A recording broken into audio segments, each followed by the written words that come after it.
How do you know the summer is really and truly over? My dad says it's over precisely 1 second after midnight on September 21st. My friend Ellen says it's over the moment you start thinking about whether to buy a 3-ring binder or a spiral notebook for school.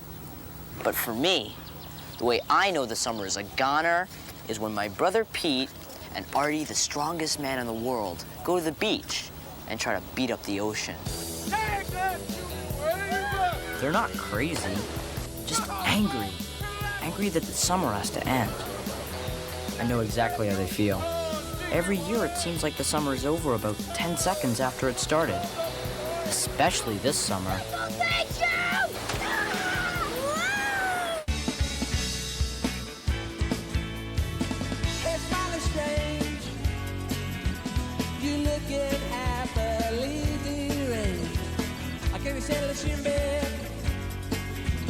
Or have you picked your target yet? Isn't it? Does your dog bite? Isn't it?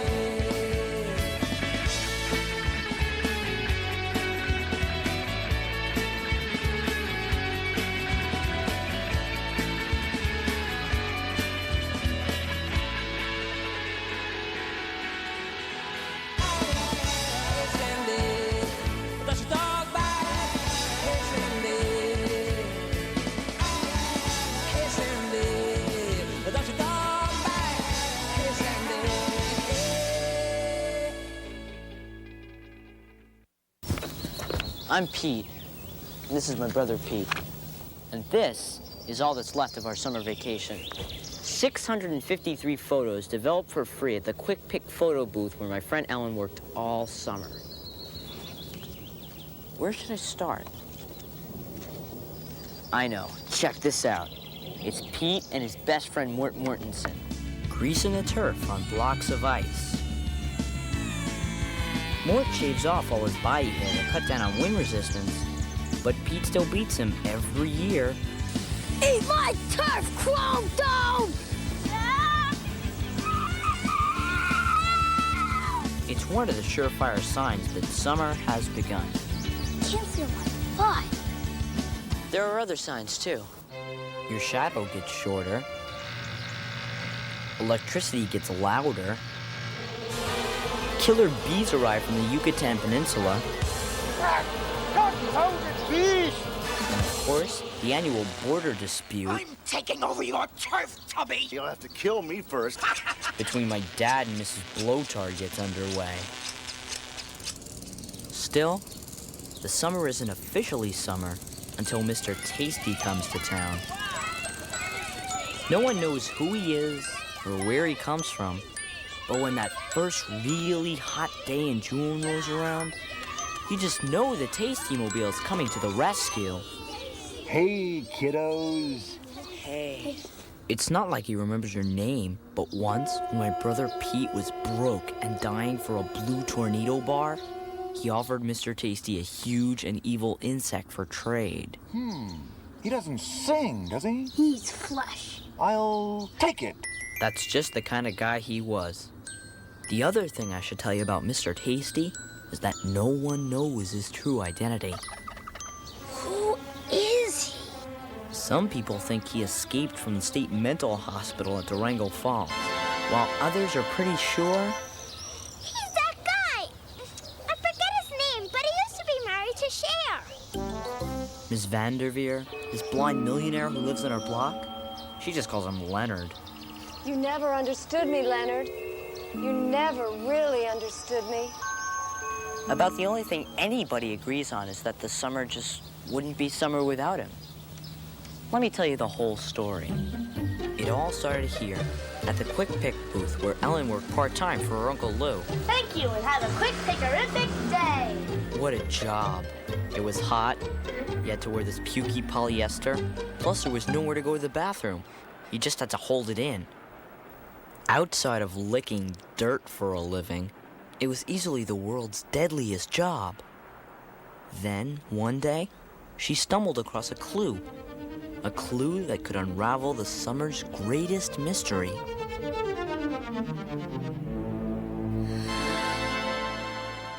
Right in this envelope is our one chance to find out Mr. Tasty's true identity. Open it before somebody comes. I can't. Come on.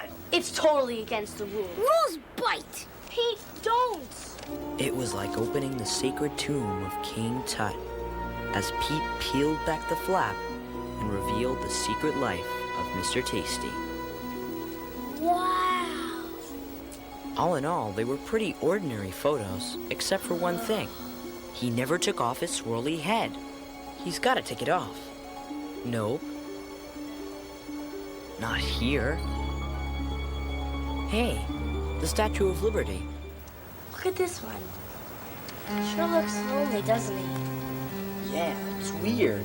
But how could he not have any friends? Probably foot odor. Maybe he doesn't have any friends. I don't know. Maybe he does. Who? Us. We really didn't know what to do, I call this one the shimmy shimmy shake. and we really didn't know what to say, So, how fast does this baby go? but we tried our best to somehow make friends with the mysterious man behind the plastic mask. So, do you have a girlfriend? Sure, I got 49 of them. Let's see. There's the boomerang bar, the hydrogen pop, meringue kabang, blue tornado bar, chocolate thunder chunks, lemon licky nubs, orange splurto sticks. Finally, on one fateful Thursday, Mr. Tasty? Yes? We were kind of wondering. Well, Would you like to go trout fishing with us tomorrow? I'm bringing the dynamite. Thanks, kiddos, but that's my day to hot wax the Tasty Mobile. Can we help?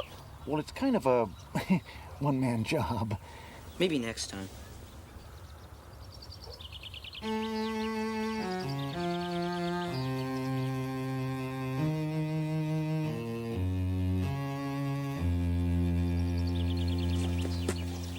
Mr. Tasty, Uh-huh. do you have any friends? Well, sure.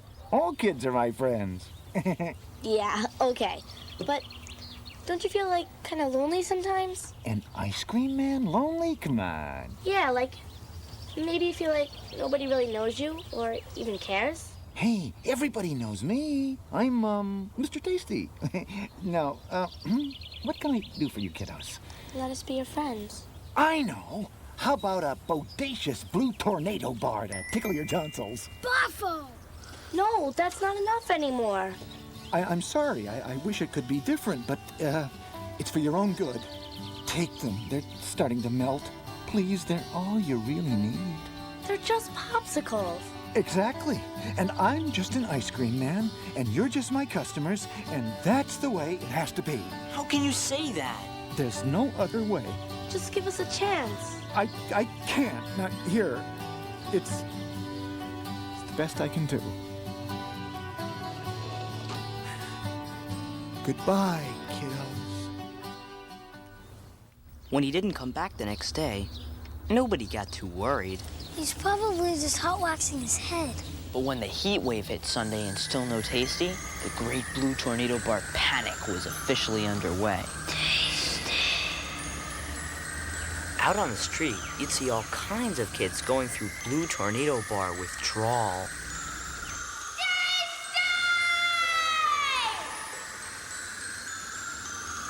Tasty? I'll have 2 blue tornado bars and a meringue kabang for my sister Lucy. While some of us started hallucinating, other people just lost their mind. I didn't mean it, Leonard. Leonard, you were good to me. The summer had turned to crud. About all we ever did was sit around spreading tasty rumors. I heard his truck crashed. I heard his head melted. I heard he remarried Cher. Other than that, we just stare for hours at the hypnotic, swaying motion of Mrs. Blowtar's colossal arm flub. Look at that flub go. It's a flesh avalanche. And we probably would have kept on staring, but then our personal superhero Archie, the strongest man in the world. came along and accidentally saved the day. Here's how it happened. In his superhuman struggle to destroy the killer bee's diabolical hive, Artie decided to take on the queen bee herself in a winner-take-all staring contest. She was a wily bee, all right, but Artie was even wilier. And finally, he had the murderous queen just where he wanted her. Say your bee prayers, my puny hybrid foe. As he zeroed in for the kill, Ah, blink! Blink, I say, you stinky bee! his powerful Artie vision caught sight of something off on the horizon. It can't be!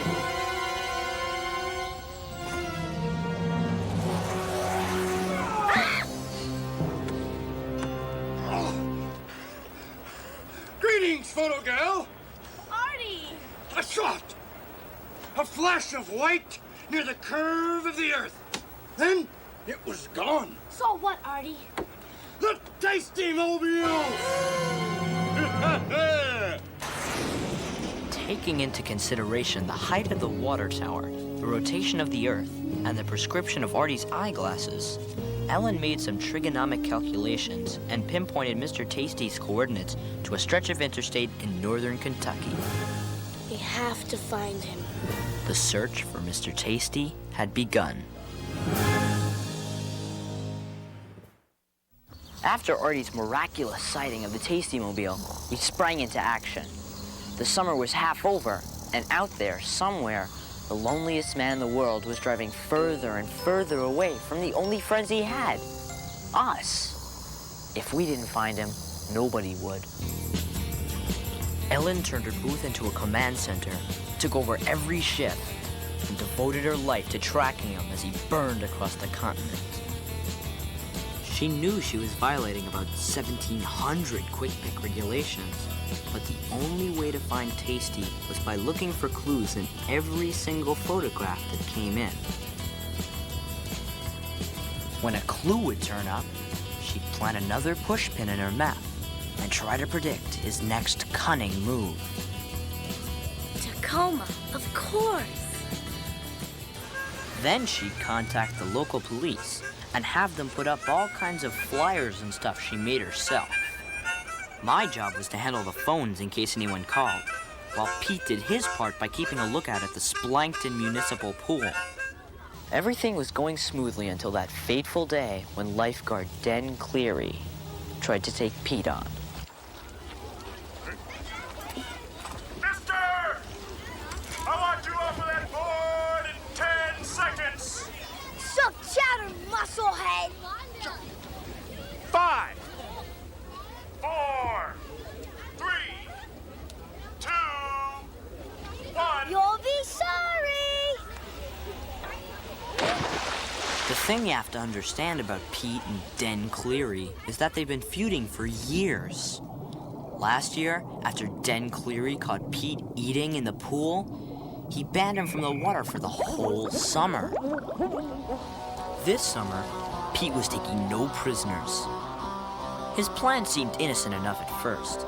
The day Den Cleary made Pete jump, he jumped 43 more times.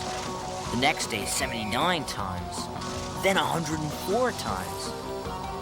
Pete knew it might take a while, but all that jumping day after day, well, it began to get to Den Cleary. He tried to outmaneuver Pete by calling countless adult swims. Only, kids out! Get down! Adults only! But when the constantly plunging Pete got up to 269 jumps one day, Den Cleary finally snapped. Oh, talk to him, please. He'll listen to you. I can't take it anymore. Please just make him stop. See what I can do.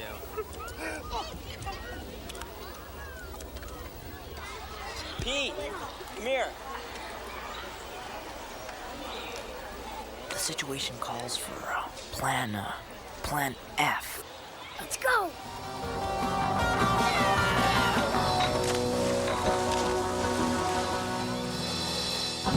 With Den Cleary out of the picture, Pete was free to continue his lookout vigil.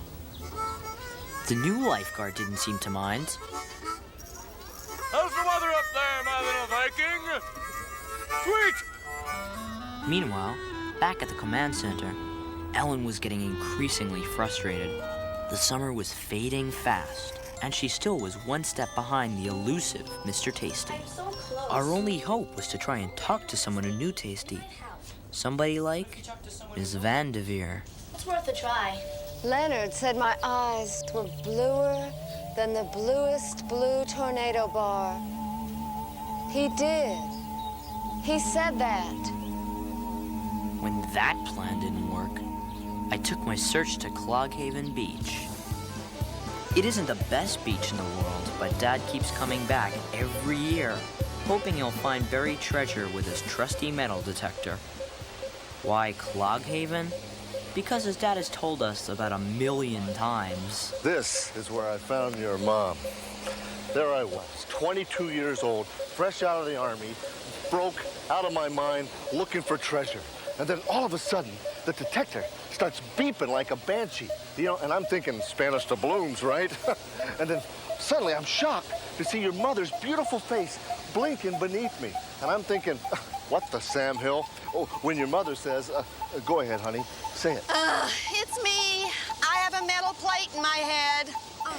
Can you believe that? A metal plate from some accident she had when she was a kid. We get to talking, and next thing you know, honey, next thing you know? Wedding bells are ringing. Will you turn that thing off now? Sure. Sorry. Did I ever tell you guys that story before? Huh? Before we launched into the story of their wild honeymoon at the Hoover Dam, I veered toward the boardwalk, hoping I'd find an ice cream man with some answers about Mr. Tasty. What can I get you, son? How about a sludge-sickle? You seem like a bona fide sludge-sickle man. You don't have any blue tornado bars, do you? Nope. No, I don't. You'll have to talk to Mr. Tasty if it's a blue tornado you're after. Do you know where I can find him? Nope. Heard he got run out of town by a bunch of nosy kids. I heard they just wanted to be his friends. So that's what happened. What do you mean? Tasty knows the rules. Why do you think he wears that plastic head all the time? To keep kids like you from asking too many personal questions. Why? What are you guys so afraid of? Look, aren't we here on the first hot day of every summer? Aren't we? Don't we carry 49 different flavorific flavors, including pineapple flirt? What else do you want from us?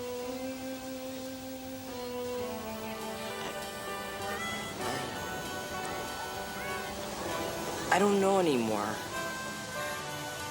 Well, how about that sludge sickle?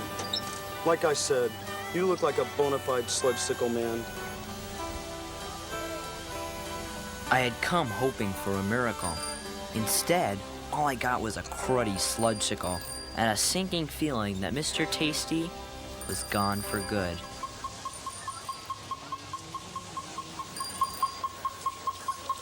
Oh, hey, we got something here, something big. Come here, come on. Oh, hey, I think it's like an Oldsmobile, you know, like a Delta 88 or maybe a Cutlass Supreme.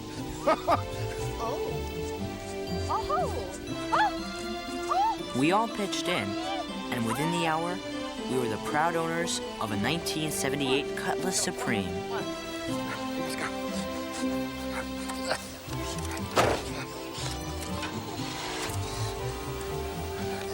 Hey, buckle up. Let's go. It ran perfectly and had tons of legroom. I got a new car. I didn't have Our to go dad run. was so happy, he sang all the way home. I got a Cutlass Supreme. It's got a radio.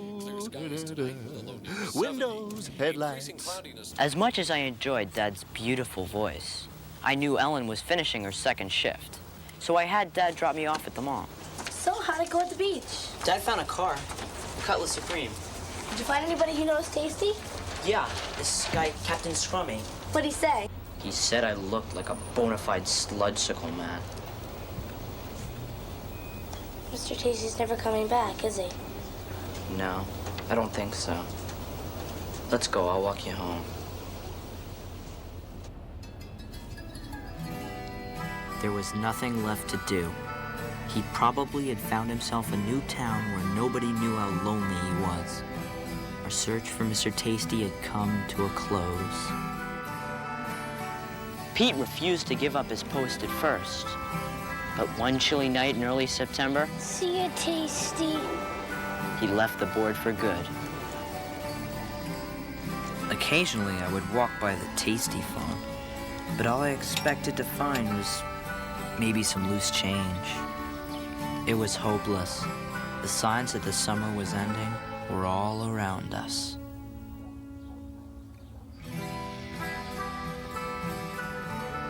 Back to Yucatan with you, Stinky. We will battle next year.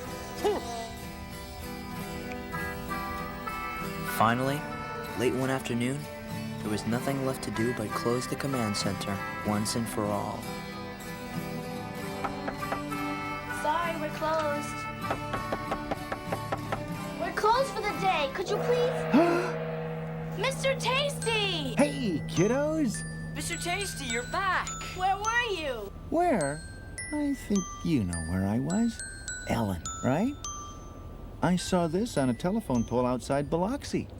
And this one near Duluth. Seems everywhere I went. There I was. Why did you come back? Oh, I had to. I wanted to pick up my photographs. Oh, yeah, they're right here. I guess you know we looked at them. I kind of figured you did. How'd they turn out? Oh, hey, you ever been to the Statue of Liberty? You should go. I pretended a blue tornado bar was the torch. I wish it was.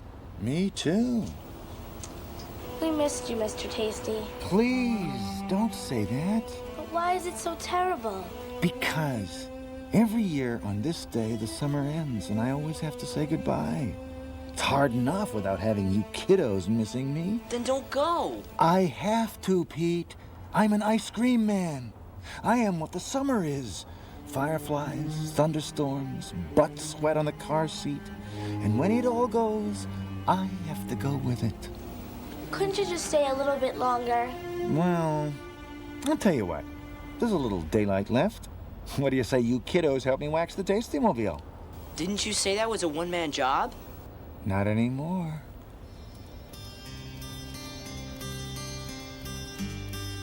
I guess we thought if we just kept waxing and waxing, maybe Mr. Tasty would never leave. But when the sun finally set, it was time for him to go. Okay, kiddos, come on. I got a long drive ahead of me. Now, don't worry. I'll be back. First hot day, like always. Till then, I was wondering... Yeah? Could I get a shot of all of us together? It'd mean a lot to me. Sure. Great.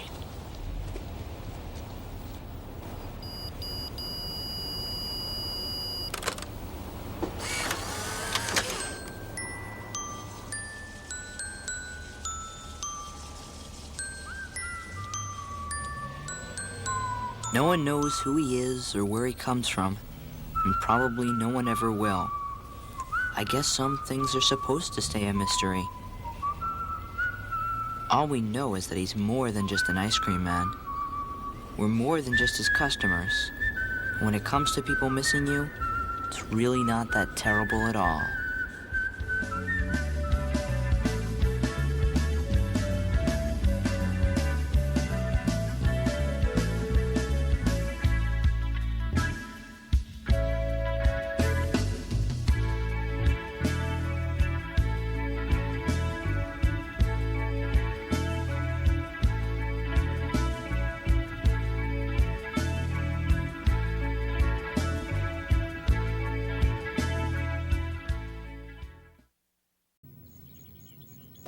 Every year, our parents decide that it's time for our family to really learn what it means to be a family.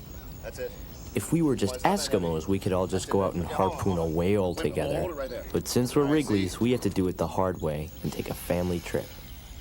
It's a tribal ritual that means a lot to our dad. Well, most of the time, he was just an ordinary dad with ordinary dad powers. But for 2 weeks every summer, during our annual trip to the Hoover Dam, he was something special. Perfect. He was the king of the road. He had earned his crown over the years by being the best on the road in the 3 major dad driving categories. 1, never asking for directions, no matter what. 2, roof stack packing. And 3, the true measure of dad greatness, making good time on the road. He had asked for plates that spelled out his title a little better, but King O'Fraud was the best our state could do. It wasn't perfect, but Dad didn't care. When you're the king, you've got other things to worry about, like gas mileage and hydroplaning, and most importantly, I know a shortcut. defending your crown.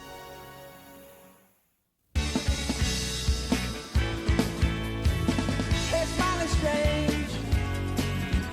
You looking half a leafy range.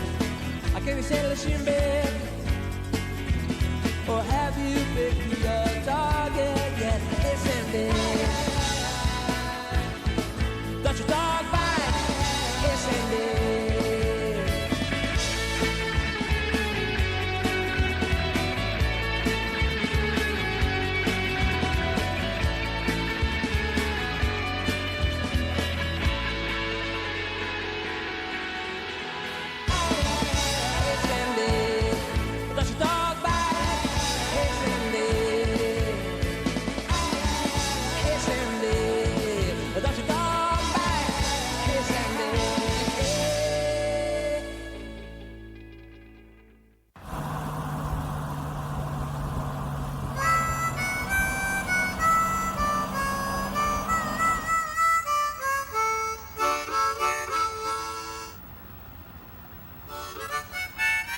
Once the king hits the open road, there are always 2 signs that tell me we're really on our way.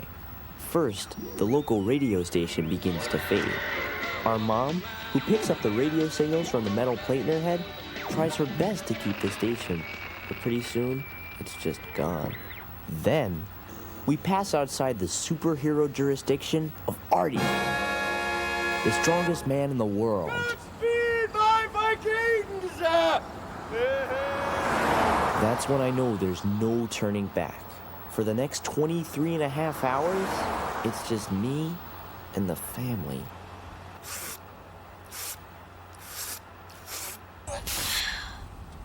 New record! Look at that guy. What a joke. Hey, nice stack, buddy! Look, You men behave yourself. hey, look, he can't even look at me. He's too ashamed. That's right, buddy. Avert your eyes in the presence of the king. I hope he's not going to Hoover Dam. It just wouldn't be right. Hoover Dam's too good for a family like that. I forgot to mention that the king practically worships the Hoover Dam. I think he identifies with dams because they represent man's ability to tame nature. That's what he thought being a dad was all about. Just as a dam turns an untamed river into electricity, Dad wanted to turn us into something useful too. Synchronized rear flaps. Rear flap synchronized. He had a long way to go. I always hoped that if we got the angle just right, the car would lift off, and I could fly it away to someplace fun. Hey, how many times have I told you guys, huh? Hands in the car! Hey, you been fussing with the electrical system again? Huh?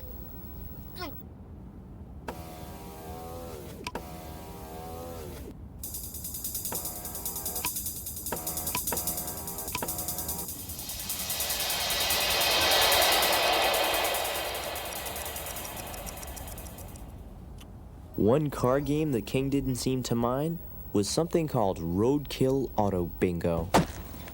Direct hit! A gopher. No, a snake. Mom thought the game was sick, but Dad always said that sacrificing their life on the open road was the highest honor a lower life form could ever receive. To the king, sacrifice was everything. Hey, did you guys know that 21 men died making the Hoover Dam? You mean their guts are in the dam? Son,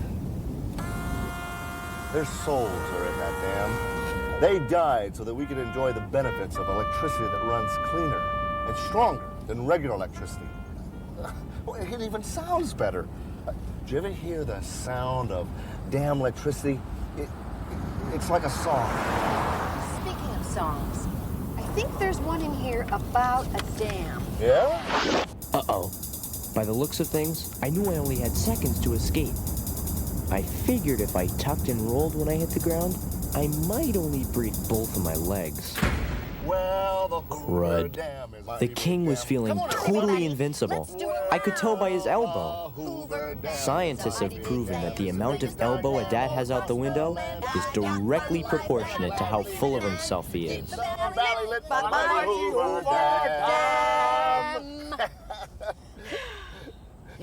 I ever tell you guys you're the best family I know?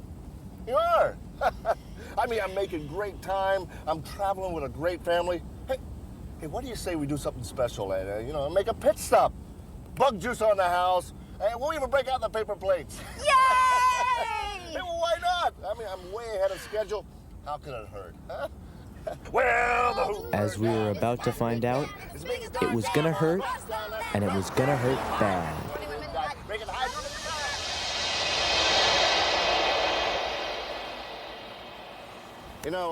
I wouldn't be surprised if some of these dads out here have heard of me.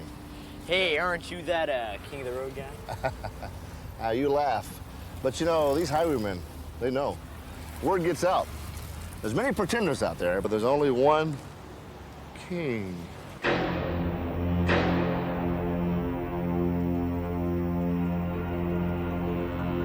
It was just a station wagon, but Dad stared at it like it was his car's evil twin.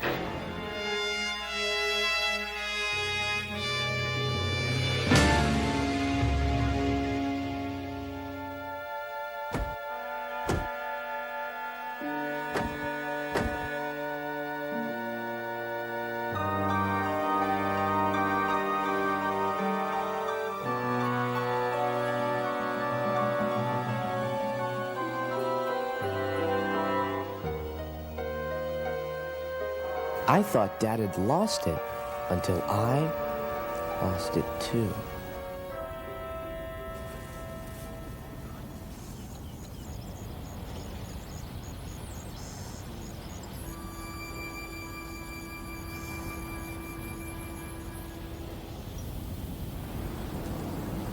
Hi.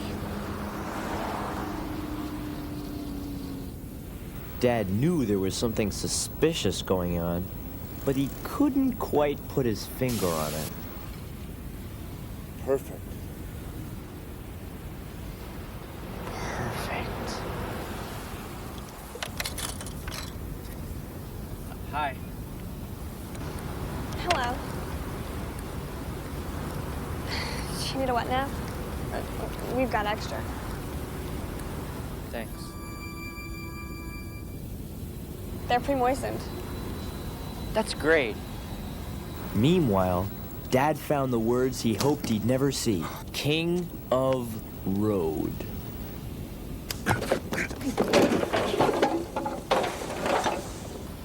I can handle the boredom. It's the loneliness of the open road that gets to me. Well, for me, the rhythm of the road, it's like a song of desire. Exactly. Let's go, let's go.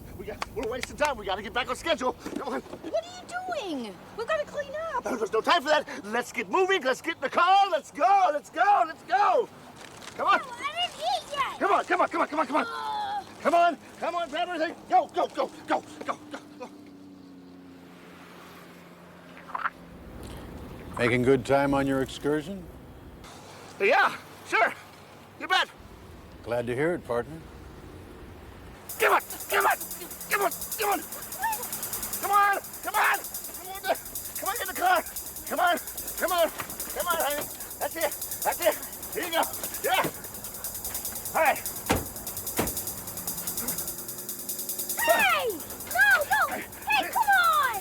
This is a car, not a toy. Come on, what? Oh, geez, give me a... Oh, I probably ought to go. Yeah, your dad seems to be in a hurry. Yeah, we've got a date with Destiny, the Hoover Dam. Well, that's where we're going. I love dams. Oh, really? Yeah, so do I. Dams are so powerful, the way they tame nature. Well, you know, not all nature can be tamed. Maybe I'll see you there, by the turbines. Drive safely. Bye. Hey, Dad, you'll never guess where that family's going. The Hoover Dam. With that little vacation update, Dad knew that his title was on the line. The king was going to have to fight to defend his crown.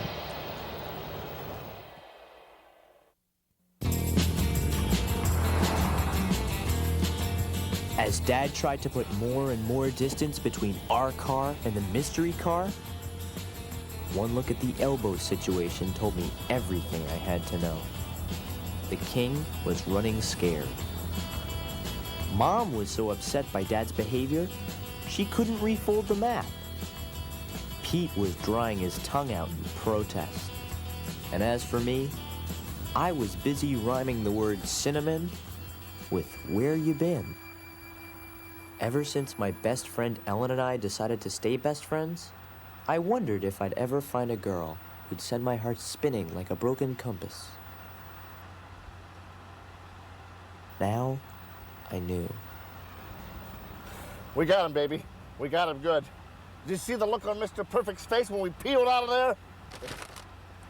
He was smiling, Don. Was smiling to hide his fear. I'm the one who's afraid. Scared, come on, honey. You're riding with the king. Hey, everybody, let's sing a song, huh? John Jacob, single Irishman. His name is my name too. Whenever we go out, we can hear the people shout. I have to go to the bathroom. We can't stop, son. We got to keep going. Pretend you're a dam holding back millions of gallons of water. You're mighty like the Hoover Dam. Don, the boy has to go. He's a Wrigley, Joyce. Wrigley's know how to hold their water. Well, I'm only half Wrigley, and I have to go too.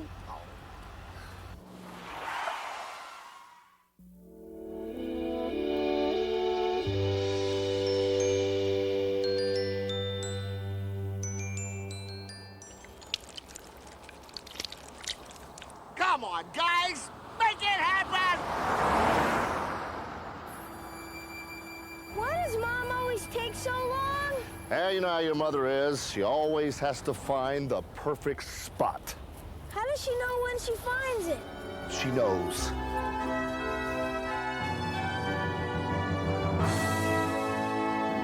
Maybe your mother needs a little reminder that we're in kind of a rush here.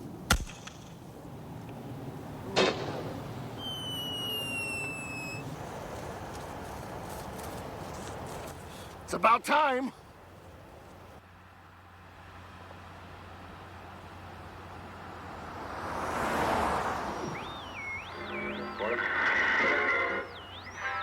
As Dad tried to make up for lost time, I sat in the back trying to make sense of the great mysteries of the open road. Why is it that you always see one lonely boot on the shoulder of the road? And those green signs, what are they trying to tell us? And finally, the biggest mystery of all. Why is it that when you miss someone so much that your heart is ready to disintegrate, that you always hear the saddest song ever on the radio? I wondered, was she out there somewhere listening to the same song? And if she was she thinking of me?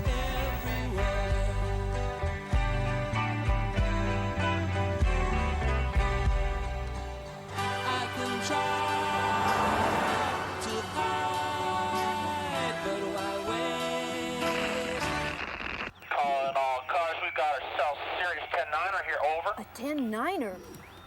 Don, let's pull over. Maybe we can help. We're not stopping. Situation is critical. Garage doors going haywire. Be on the lookout for some wacko with a remote control. I'm ashamed of you. Honey, I'm doing this for the family. If that other dad makes better time than us... You really think that nice man at the rest stop is trying to beat you to the dam? Oh, please. I'll tell you one thing. If that man heard there were people who needed his help, I'll bet he'd pull over. Is that so? Well, maybe you'd like to ride with him then. The way you're acting? Is there anyone else in this car who'd like to ride the rest of the way with Mr. Perfect and his perfect family?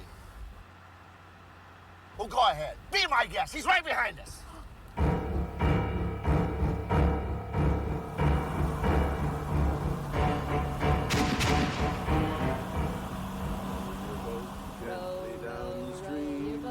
Merrily, merrily, merrily, Life is but a dream.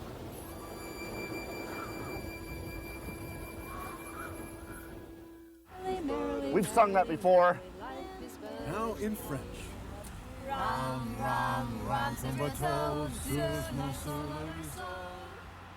Wait a minute. I'm going 55. He must be doing at least 70. What? Yeah, Mr. Perfect is breaking the law. Oh, he's so perfect. Oh, he's so absolutely wonderful. What do you think of Mr. Perfect now? I never said he was perfect. And you, what do you have to say for yourself? Life is but a dream. Oh, is that so? Well, if you want a dream, you dream in the back, the way back. Yeah, that's where traitors go on my watch, and you can stay back there until you figure out what it means to be a member of this family. Merrily, merrily, merrily. Hey, you know, you can learn something from your brother. How you doing, son? Let's dust him, Dad. Come on, crank it. Sorry, son. I drive clean. I always have. We'll beat that family to the dam, but we'll do it the Wrigley way.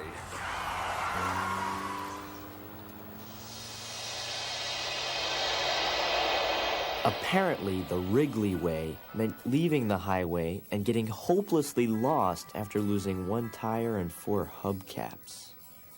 While some of the king's subjects foraged for food, others began to rebel against his rule. We've got to ask for directions. No, we're not lost. Help! We're lost! Somebody give us directions, please! Get a hold of yourself, Joyce. Come on, baby. Hang tough. Remember, no pain, no gain. Raccoon. How's my little warrior doing back there? I gotta go to the bathroom.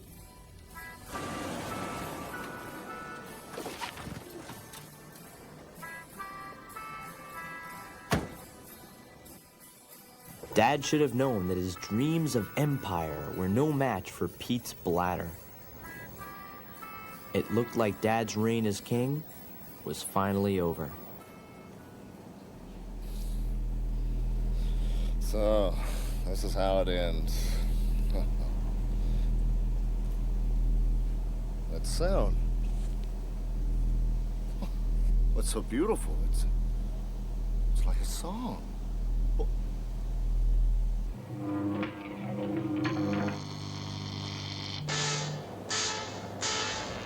Of course, it's the song of the dam. Hey, we're a dam country. We did it. Come on, Pete! Come on! We're almost there! Come on! Get in!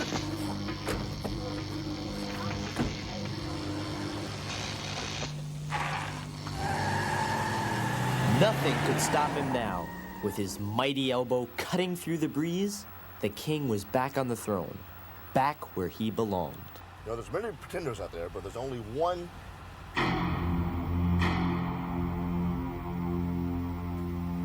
Lord have mercy. What does he want from us? I don't think this is about making good time anymore. After 566 4/10 miles of blood and guts driving, the king of the road competition had come down to one final event. Roof stack packing. Well, that's the way you want to play, partner. With just 1 mile to go, the dad who got to the dam with the biggest roof rack stack would be the one and only king. Pete, hand me the cooler. I'm going up. Honey, take the wheel. Take him down, Don. Take him down hard.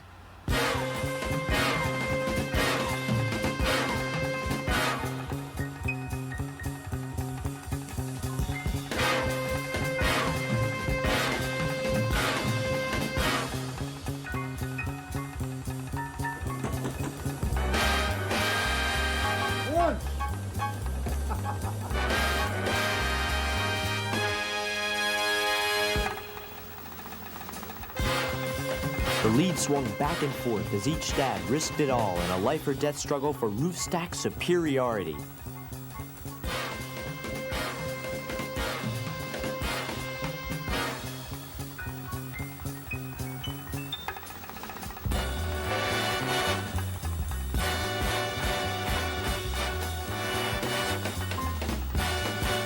Dad gave it his best shot, but even with the help of our friend Captain Zornan, it wasn't enough.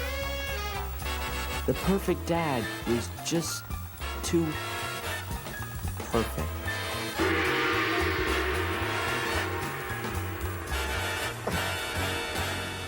Oh, will you look at that? Guys like that, they always win. You tried, Don. Don't worry. You're still a king to me. Oh, well, thanks, babe. At least we tried. You know, at least we were legends for a while. Right, son? That's when it happened. I looked in Dad's eyes and saw a man who had given all he had, not just for himself, but for all of us. And suddenly, I knew exactly what it meant to be a family. I'd probably never see her again, but I knew I'd never forget her face, especially after what I did next.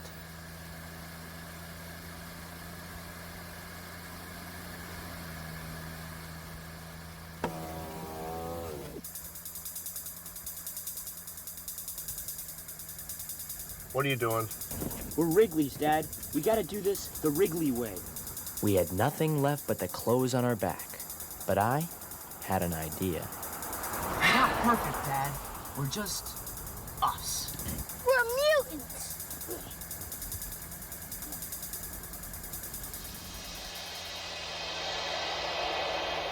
Well, you're right. We're Wrigley's. Ah.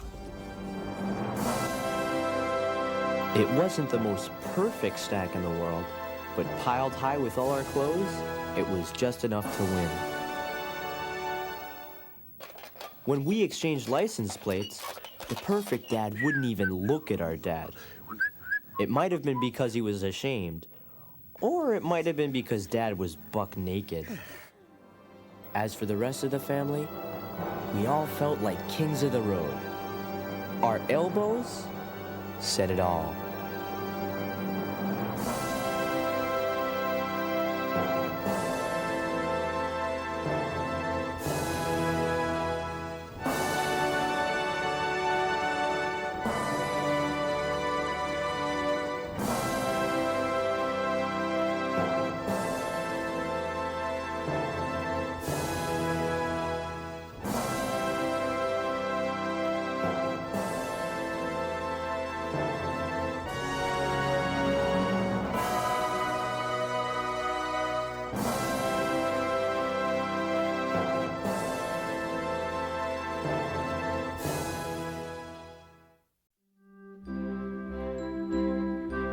One hot Philadelphia summer some 200 years ago, a bunch of guys in powdered wigs forged the great experiment, known as America. And with the 4th of July just a week away, my brother Pete was conducting a great experiment of his own. He would answer the question that had haunted mankind for centuries. What happens when a humidifier and dehumidifier are turned on at the same time?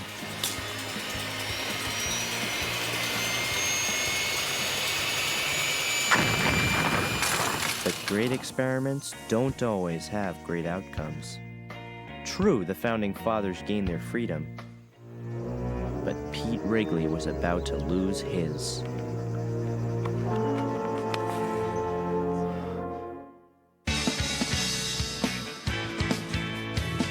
Hey, Smiley Strange, you looking happily deranged.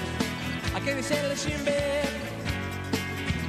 or have you picked your target yet? Listen, babe,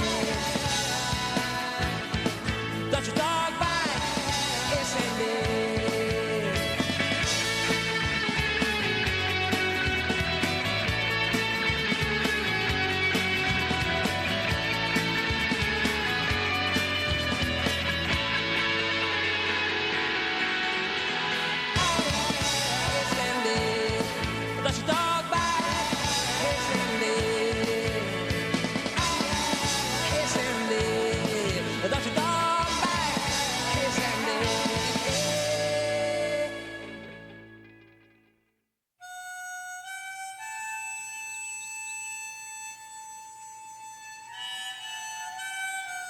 Look at this scorch mark.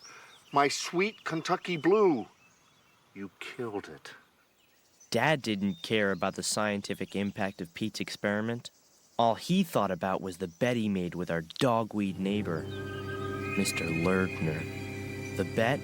Whoever has the best lawn by July 4th gets to watch the loser mow both lawns all summer. Peekaboo, Donny boy. It was a contest they both took pretty seriously. For 5 consecutive summers, Dad had lost to Mr. Lertner, and Pete's lawn flambe was sure to make it 6.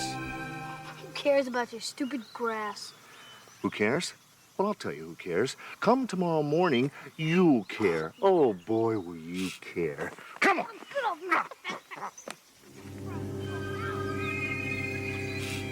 And come 6 a.m. the next morning, Dad made good on his threat.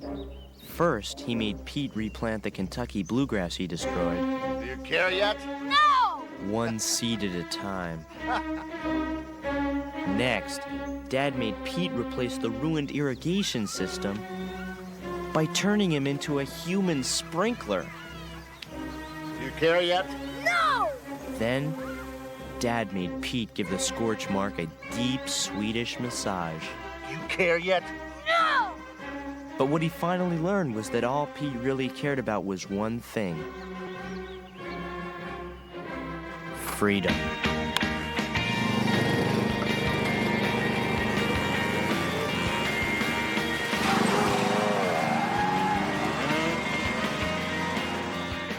Dad tried to track Pete from police reports picked up on the metal plate in Mom's head that she got from an accident when she was a kid.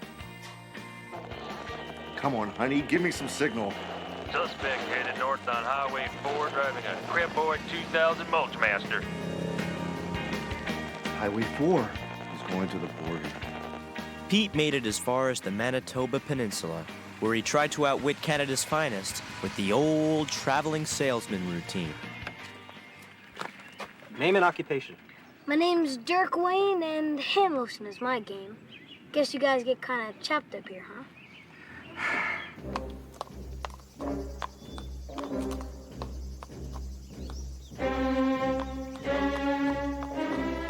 Inside, mister. And Pete, grab a shovel. Mr. Horsey left us a present for the scorch mark. As Pete took his last look at freedom, he got his first look at our new neighbor, Nona F. Mecklenburg. You're grounded. Parameters. House, Privileges. food, and bathroom. Duration. Dad had taken the pause every kid dreads. Would he show mercy, or would he be a parent? 1 month. Parent. 1 month? Might as well ground me for life. I'll miss the 4th of July. The fireworks. Oh, he'll miss the fireworks. He'll miss the fireworks.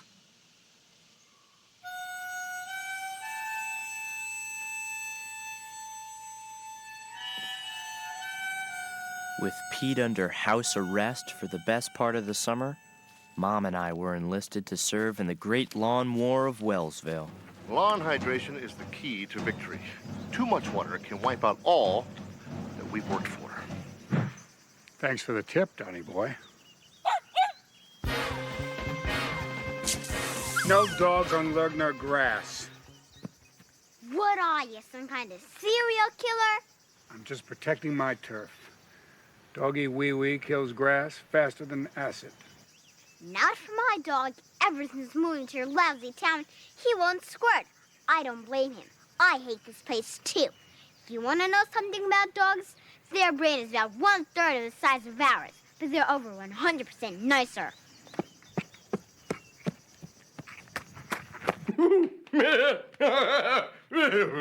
You have soft hands for a man, Don. As the sentence dragged on, Artie did his superhero best to keep Pete's spirits up in the big house.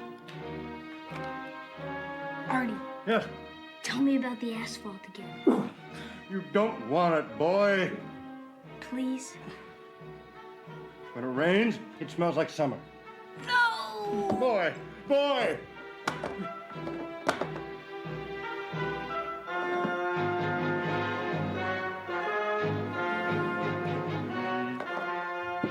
A delightful new product. I thought you would, dig it. Pete had no idea what Artie was getting at. He was just glad to have the company. Hey, Gus. Calling it quits for today? Give my best to the missus. At least the ants could understand what life was like in the slammer. Then, when he saw them hard at work, he suddenly knew what Artie had in mind. It was the idea of the century. He figured if ants could do it, why couldn't a kid? Pete was gonna tunnel his way to freedom. Starting point, the basement. Destination, the new neighbor's yard. Breakout date, the 4th of July. Live free or die. Our forefathers started a whole revolution with a single document. My brother Pete started his revolution with a 24-gauge paperweight and a pile of concrete. With Lady Liberty leading the way, Pete began his tunnel to freedom. The stakes were never higher. If he got caught this time, he probably would be grounded for life. Reg. I gotta fix this spigot. Did you, hear something? Parasites. Parasites? Parasites?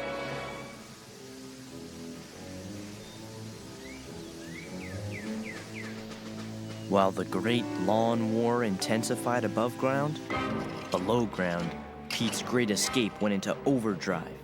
He figured out every angle. For lighting, he used Dad's Christmas Deluxe pack.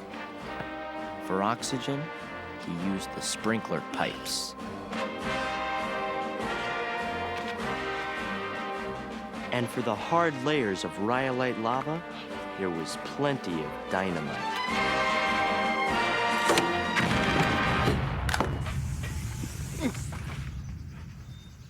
Really big parasites.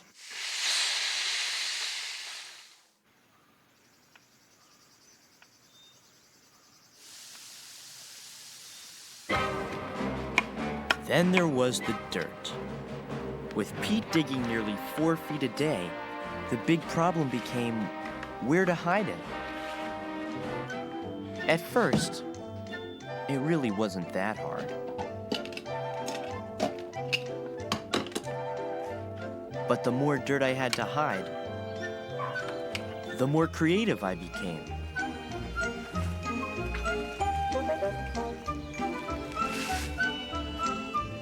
Eventually, helping Pete helped me discover my artistic side. Meanwhile, Nona got so homesick, she began to plaster her new house with pictures of her old one. That didn't stop the loneliness, but her dog Nimbus was about to find someone who could. After we get out of here, Petunia, I'll treat you to a nice, juicy steak. Okay, make my medium rare with grilled onions. Who said that? Up here. My name's Nona F. Mecklenburg. F's for Francis. I'll get to legally change it, either to flame or forklift. I'm Pete. My dad grounded me for a month. I'm tunneling out. I wish I could get out of here. I hate this place. So does Nimbus.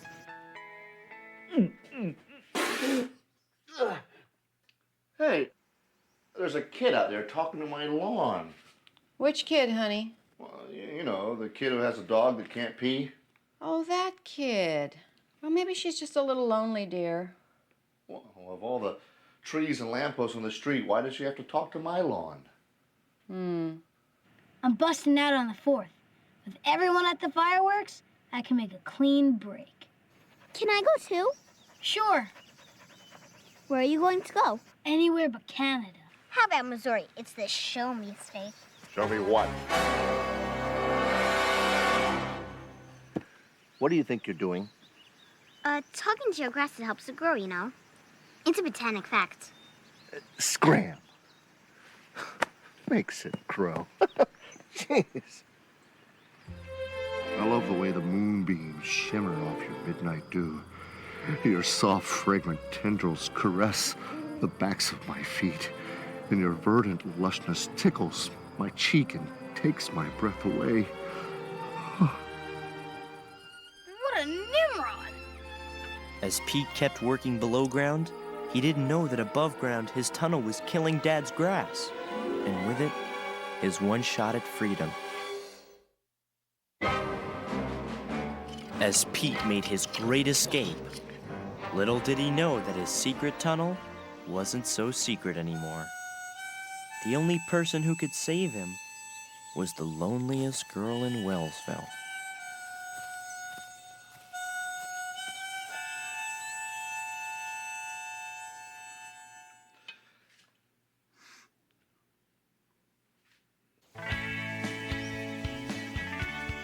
I think I'll say good morning to the lawn. She had no problem matching the color. She just hoped the paint would dry in time.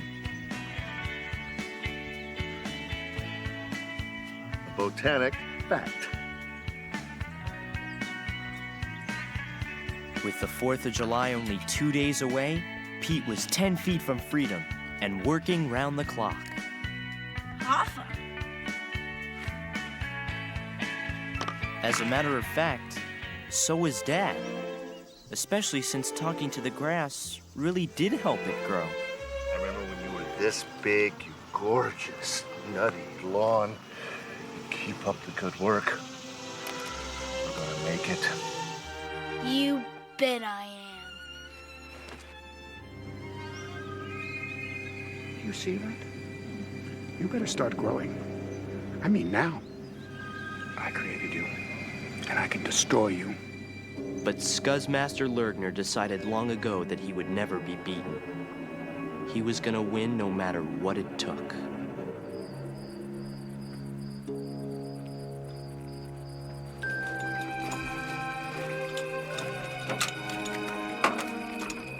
It's fair and love and lawn care, Donny boy.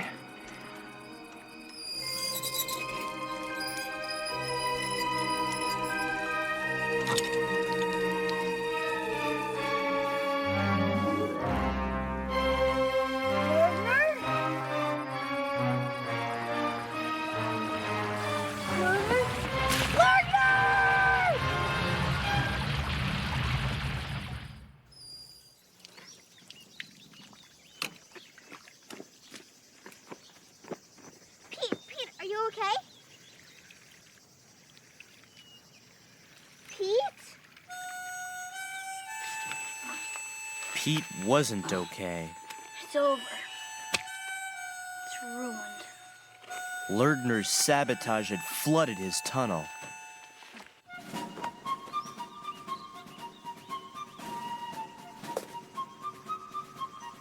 To Dad, the 4th of July wasn't just our nation's birthday. It was a celebration of freedom. It was the root of democracy. It was the day he would lose to Lergner. And the day Pete would lose his tunnel. Sectors E through J are history. 1, 2, 3, 4, 5. Oh, don't die on me. Fight! You're Kentucky Blue. Fight! My fault. I should have fixed the spigot. My fault. In the end, not even CPR could save Kentucky Blue. The grass is always greener on the Lergner side. Hey, Don? As for Pete, his quest for freedom was dead on arrival. Come on, Wrigley's. We're going to enjoy these fireworks no matter what. Honey, we can't leave Pete now. Don't worry. With that security system, he so much as touches a window, every cop in the state will be all over him. I mean the grounding. Hasn't it gone far enough?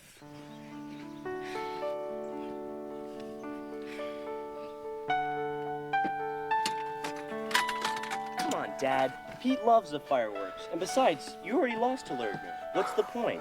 Well, the point is respect. Respect for my inalienable right as an American to a perfect lawn. And Pete still has to learn his lesson. Now let's move out. Come on.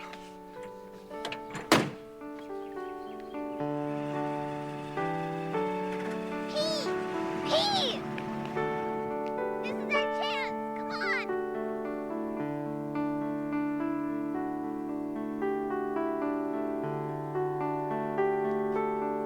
Why do you even bother? You'll never get out of that snake pit. Give it up. Pete!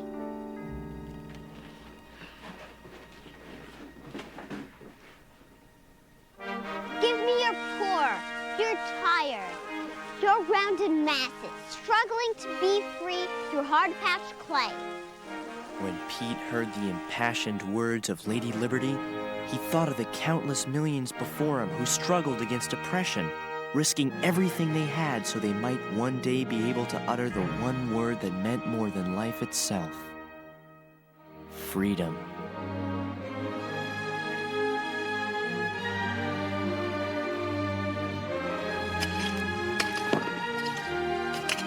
While Nona's speech helped Pete find his second wind, Pete, set your mom's chair up over there. over at Throneberry Park, where the fireworks are held every year in Wellsville, Dad was starting to have second thoughts. Everything he saw reminded him of Pete. Pete.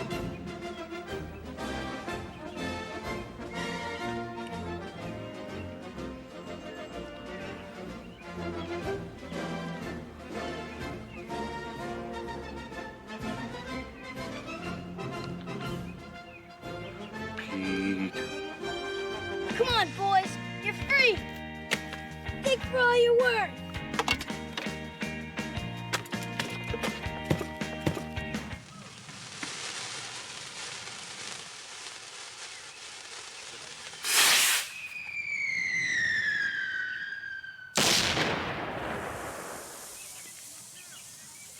Pete would have loved this. Dad decided then and there he was going to set Pete free, but Pete beat him to it.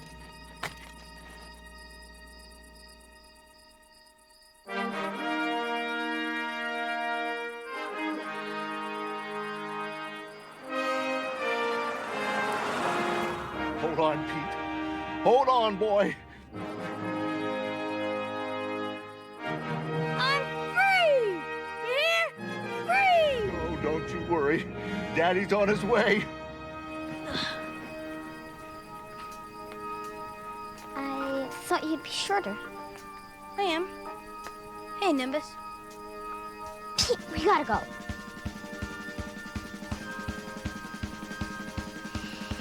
Wait. I've got to do something first. Something for my dad. Nimbus, it's time to mark your territory. Let's go. Come on now. Pete brought Nimbus and his bloated bladder to Lardner's yard for the oldest form of justice: an eye for an eye and a flood for a flood. Let's go, Nimbus. I know you want to. There's no way my little boy's gonna miss the fireworks. Wait, why didn't I think of this before? A picture of the carpet from our old house. His favorite pea spot. Here. Look, Nimbus.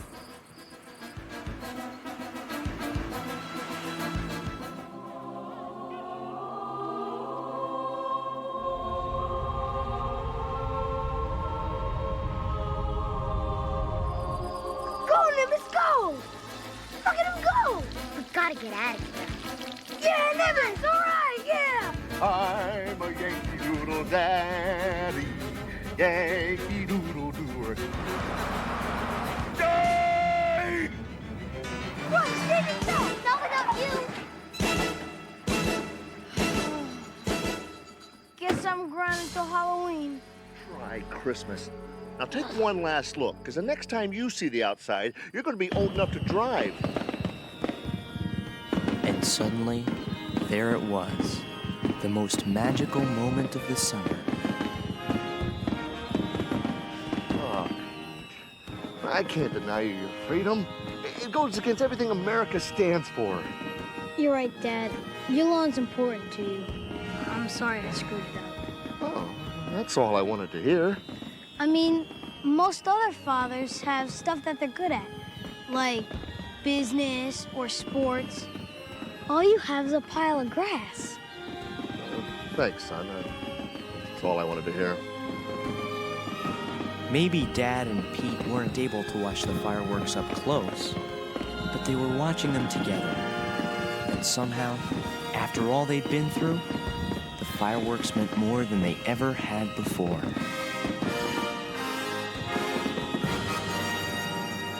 So the great lawn war of Wellsville finally ended in a tie, after both sides were caught cheating. It wasn't exactly peace, but at least there'd be no formal hostilities until next summer. Nona decided to give Wellsville another chance, since she found a new friend. And as for Pete, Dad reduced his sentence to cutting both lawns for the rest of the summer. It was a pain, but in the end, it seemed like a small price to pay for freedom.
The seasons of the year, they come and go. Continents drift, ice caps melt, entire species disappear. Everything is always changing on this planet. Everything but the game I love. Baseball. Unfortunately, my love of the game had never translated into a winning record. But all that was about to change. This year I was playing for a new manager, Mr. Ed Behrens. To him, losing was unknown. Imperfection? Unacceptable. Just win. The only words he lived by.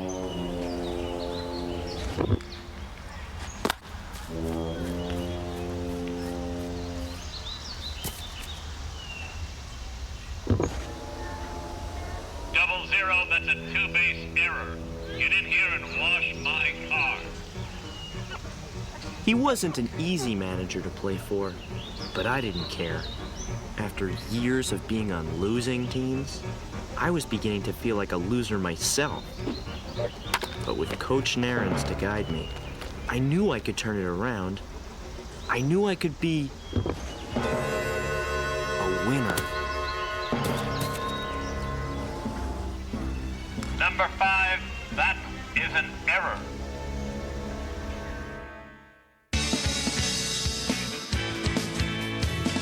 It's mighty strange. You looking happily deranged. Can you settle the shin bed?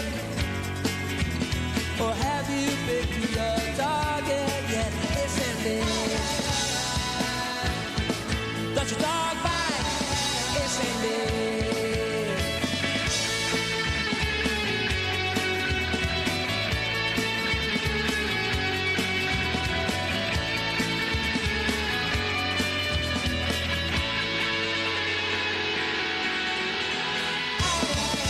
It's ended.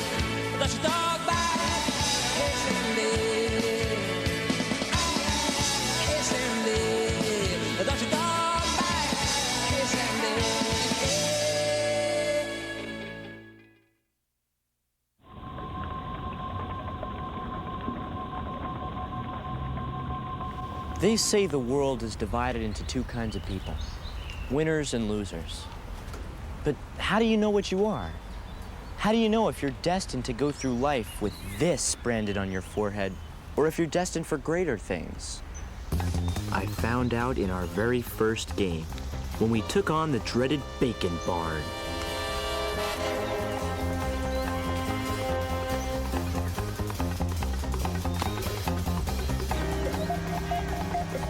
For some reason, Mr. Narins never left his car, but it didn't affect his precision coaching.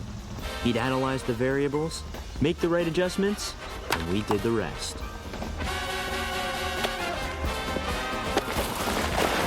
You're out!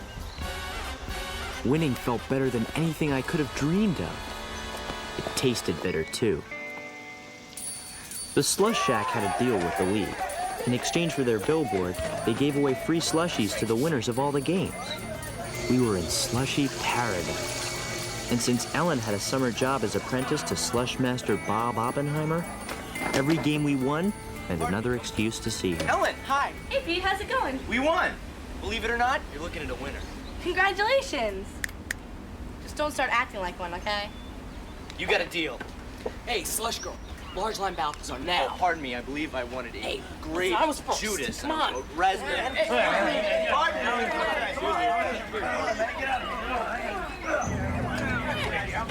me. An orange Lazarus, if you please.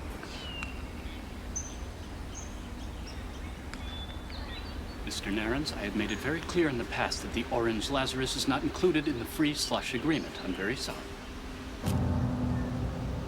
Slush money.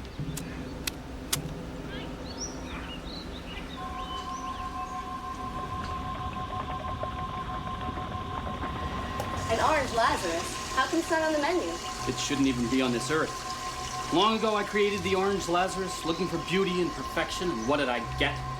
A hedonistic nectar of greed and power. It looks good.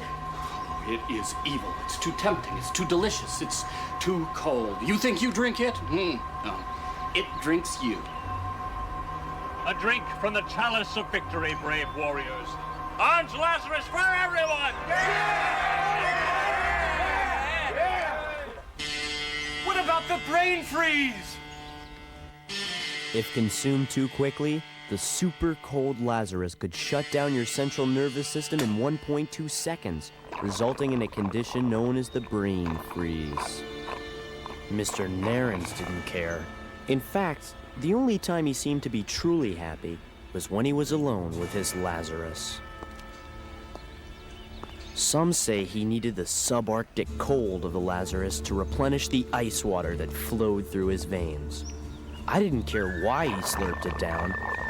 All that mattered was we kept winning and winning and winning.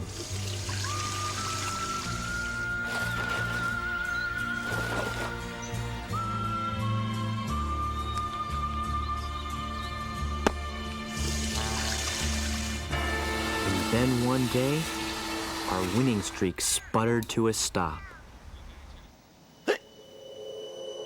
It started when Teddy's parents made him get a precautionary flu shot, just in case he caught a chill sitting on the bench during night games. The tiny bit of the virus in the vaccine made Teddy a carrier.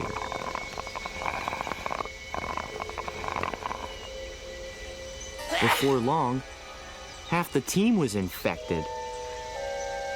And those that remained were no murderer's row. Through to third! We got stomped in 5 straight games. With each defeat, I felt the loser insignia forming on my forehead. Puny humans. I will make you proud of me, Lazarus. Narins, however, wasn't a man to take defeat lying down. So the mighty Narins set off in search of a player who could turn our whole season around. I didn't have much hope, but by our next game, he unveiled a secret weapon unlike any baseball had ever seen.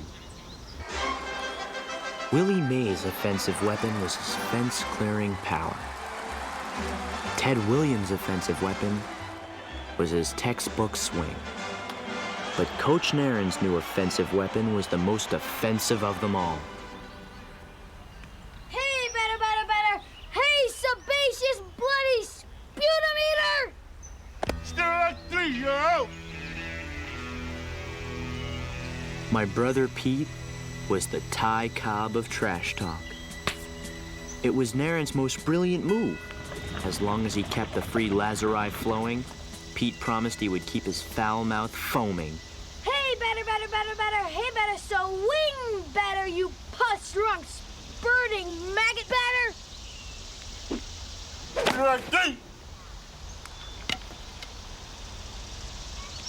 When it was our turn to bat, the pitcher became Pete's meat. We want a pitcher, not a beef-staining chum jockey!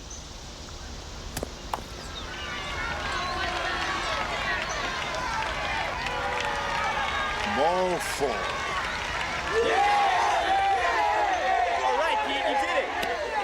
And just like that, the dreaded loser curse had been lifted. As the regular season rolled on, our team slashed and burned its way to the top of the standings. Thanks to Pete's heat-seeking, nitro-breathing, radar-guided trash talk. You scrape the legs of dung beetles to ice your cupcakes! When insults failed, Pete could strike fear in the heart of a player just hinting at an embarrassment from his past. Hey, a hot lather machine, huh? Woo, ingenious! I should have been happy. Mr. Nairn sure was. Rain freeze. I wished I could freeze my brain too, so I could somehow numb away the painful feeling that winning the Nairn's way was destroying baseball.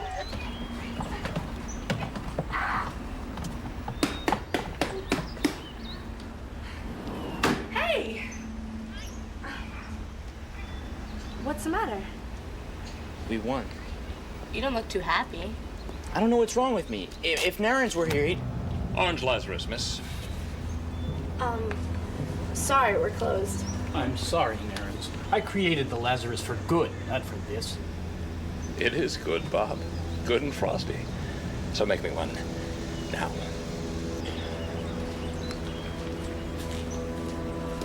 Mr. Nairns, could I talk to you? It's about the way we've been winning games. It doesn't feel right. It doesn't feel like baseball. Yeah, is that so? Well, thanks for the update, number 5, because up till now, I thought everything you knew about baseball, you learned from me. You weren't even clay. You were like a handful of silt. But I took that silt and I molded it into my image, the image of a winner.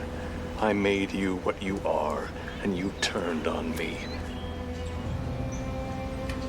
Forgive him, Lazarus. Mr. Nairns? Just win, baby. They were 3 words about to be carved into baseball's tombstone. It was one of those perfect summer days that baseball was invented for. Thanks to Mr. Nairns and Pete, we were 1 out away from being in the championship game.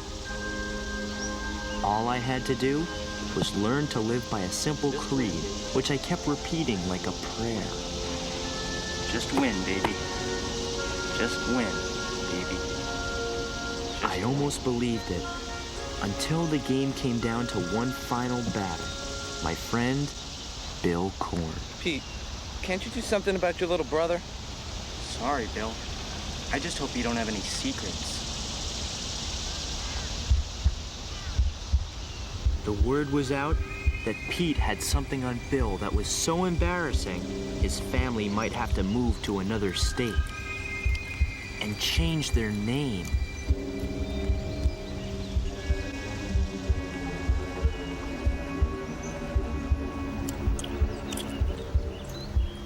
Come on! Kill me! Do it!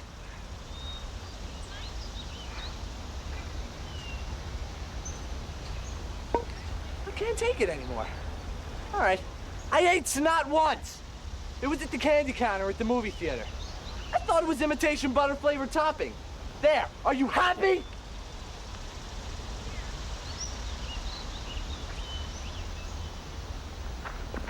It was all too much. Seeing Bill annihilated like that, just to get into the championships. Watching Teddy turn into a Lazarus-lapping jerk. Prosthetics take no prisoners! Hey, son, slow down on that. Buzz up, Schlussenheimer. I knew what I had to do. Pete, you gotta cut the trash talk. It's not baseball. What do you mean? I don't know how to explain it. But every game we played was like 100 little games. Some we won and some we lost. Calling a pitch out on a 2-0 count. Breaking up a double play. Blocking the plate. If they didn't add up to a win, then we weren't good enough. But that's baseball. Don't you get it? I get this. If you try to stop me, I'll make sure everyone knows why Mom won't let you buy lard anymore. Green freeze alert! The Lazarus, Oppenheimer's once noble experiment, had claimed another victim. I've become Slushmaster, destroyer of brain.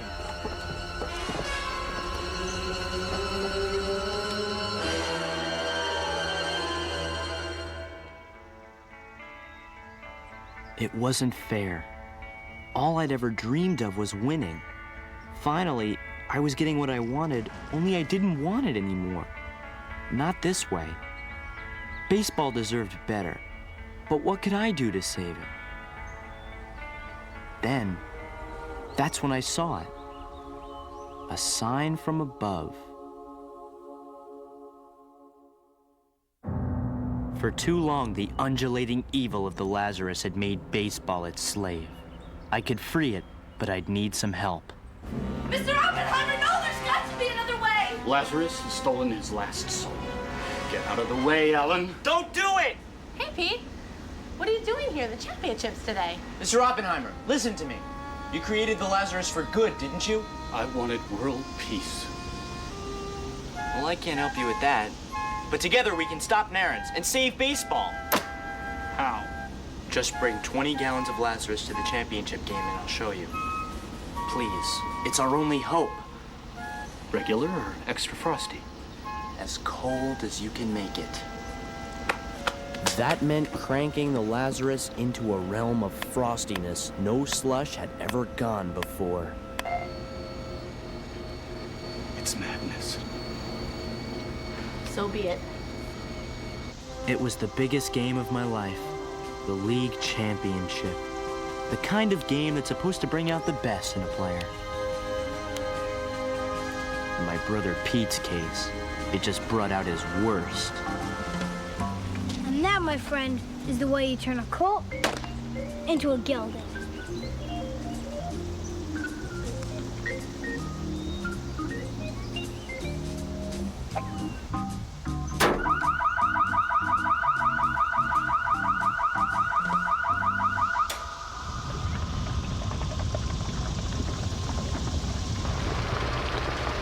It's gaining potency.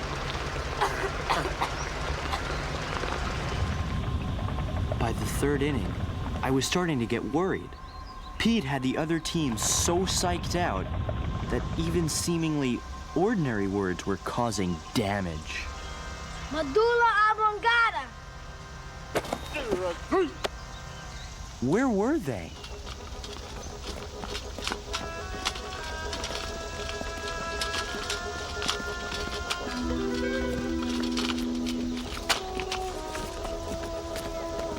What is the meaning of this?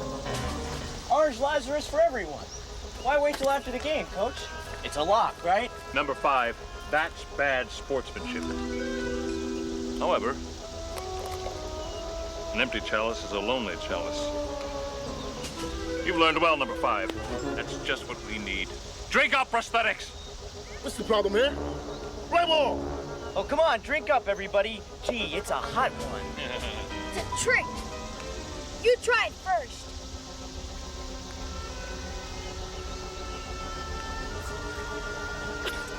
It's good. Cold. Come on, we got a championship to win.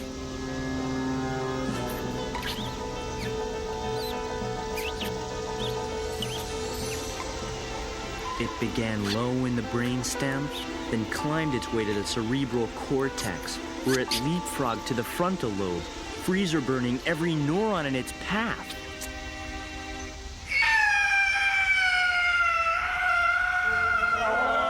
Within 1.2 seconds, the Lazarus had worked its frosty magic with a 50 megaton brain freeze.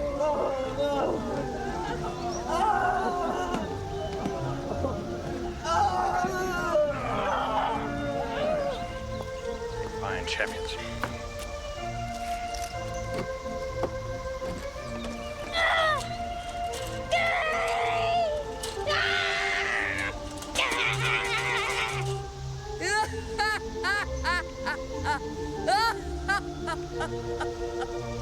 Ow!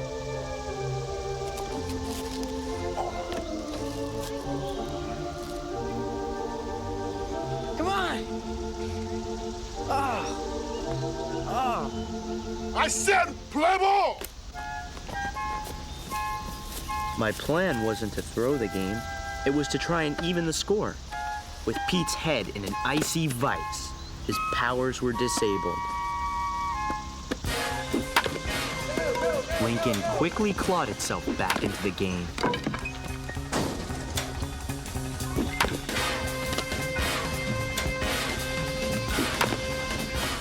Finally, with 2 outs in the bottom of the ninth, Lincoln tied the score, and the brain freeze wore off. Lapping!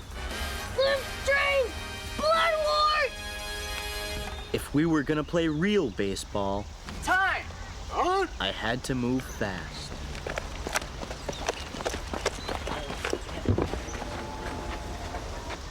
Okay, we can beat these guys, but if we want to be real champs, it's got to be us, not him. We got to do it with baseball, and not trash talking. What do you say? Yeah! We don't need you. I always knew you were a loser, number 5, but this is treason. Take him out. Go ahead.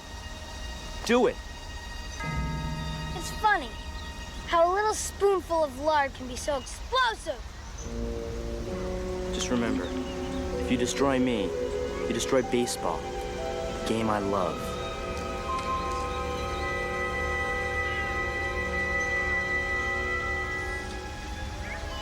Don't tell me you're a loser, too. Am I the only one who cares about winning?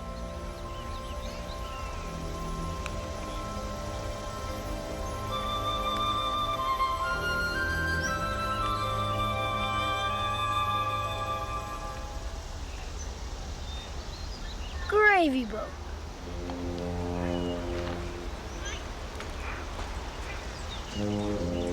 Elementary backstroke. What are you talking about? Maybe we should ask the squeezy salesman. That won't be necessary.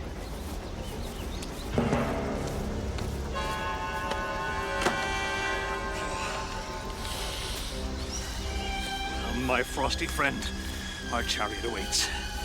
Lazarus will rise again, Slush Master. It is over, Narins, and you know it. Don't listen to him. Play ball!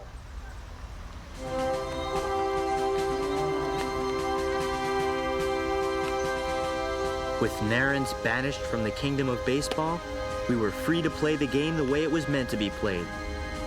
Where the fate of 2 teams hangs not on the things that you say, but on the things that you do.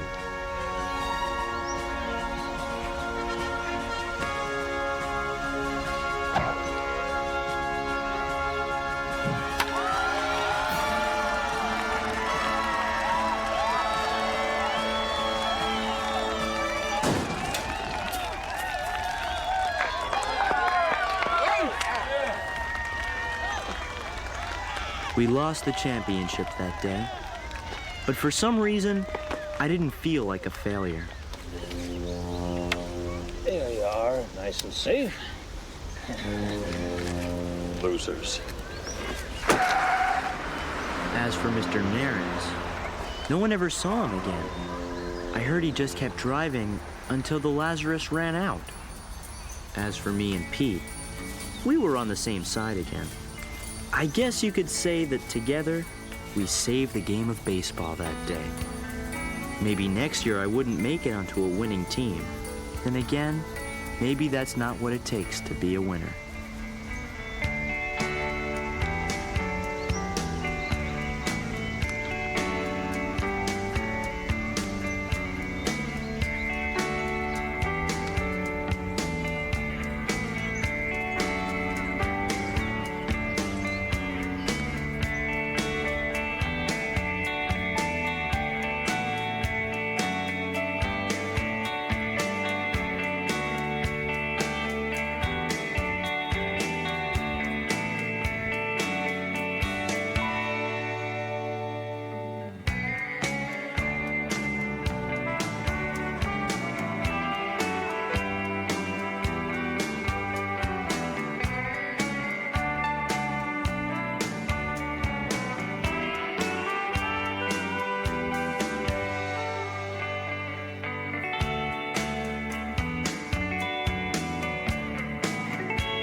This is Wellsville, my hometown. In a lot of ways, Wellsville is like most towns in America. The streets are safe. The mail almost arrives on time. And the ice cream man knows just how to beat the summer heat. But there's one thing about Wellsville you won't find in any other town. And it's something that makes us tremble in fear. It's a phone. A seemingly ordinary payphone that's been ringing for 27 years. Why doesn't someone answer it? Everybody has a theory. Hey, you get within 5 feet of that baby and it's liquid brains. Not me, Chief. I heard that when you answer it, you learn the exact day, hour, minute, and second that you die. Even the phone company was afraid to go near it. We're not afraid exactly. Phone regulations. It's a private call. The longer it rang, the less it seemed like anyone would ever answer it. But someone was about to try, and Wellsville would never be the same.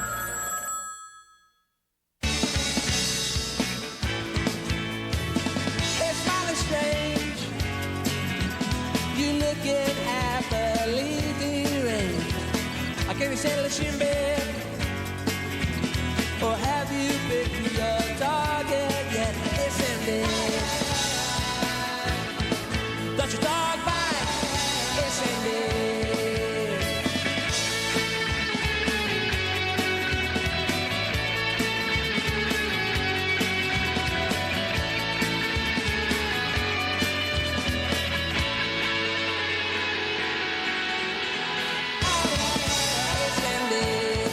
That's your dog bite. It's in there. It's in there. That's your dog bite. It's in there.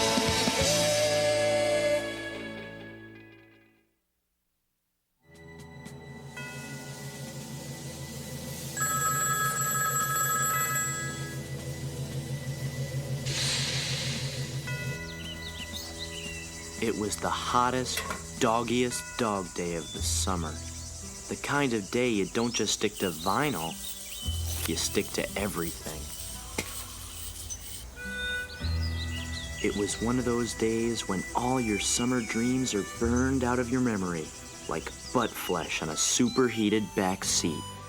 In some towns, they blame the heat and the humidity, but here in Wellsville, we factor in the mind-shattering sound of the ringing phone. It drove some people insane. Our mom, who has a metal plate in her head, had the hardest time of all. She says the ringing causes a sympathetic vibration in her skull. Honey, I'll get it. Hello? Yeah, I'm ready. Call me right back. To help her out, Dad fixed it so that when someone called, instead of the phone ringing, a different appliance would turn on. I've got it rigged to the stove alarm. Now watch it. Well, I guess there's a few bugs I need to work out, you know? As for me, I was content to spend the rest of the summer on our cool basement floor. It wasn't exactly Thrillsville, but at least I wasn't outside. Green spotted horse fly. 5 o'clock. It's going after Carl. Carl, you gotta get out of there. It's on me. It's biting. Impervious to the summer heat, even Pete's superhero Artie couldn't pull their vacation out of the sinkhole.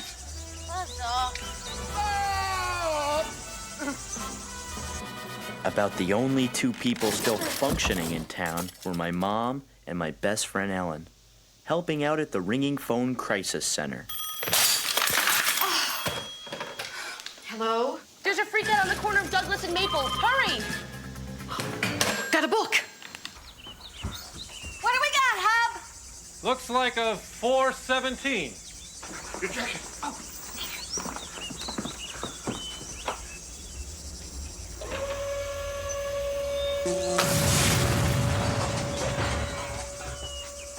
Pete, answer the phone.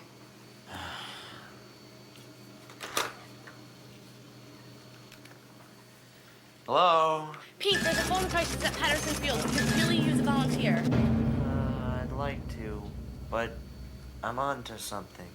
I can see this little half finger in the middle. Pete, your mom's on a call. It's really important. You're the only one I can turn to. It's life or death. I was on my way. The boredom. Make it stop. Kill us, Artie. Hurry. Soon you will be as cheese, boy. Melty, melty, melty. See bike. Shiny bike. Shiny bike, go. Follow. Shiny bike. As I raced to the rescue, Pete and his friends followed me. The way a fish follows a lure.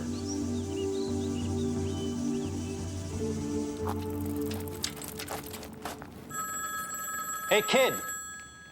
Over there.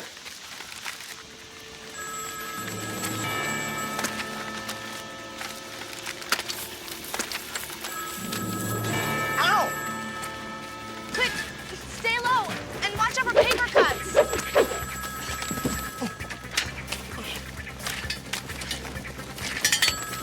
What's she doing? She's trying to break away from the Earth's gravitational pull. She'll do anything to get away from the ringing. Listen, I need you to start playing. I don't care what. Just make it loud. Right.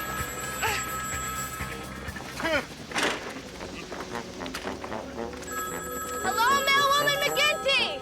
I was wondering if we could have a little talk. But first, let me answer that ringing phone. Hello? Oh, sorry, wrong number.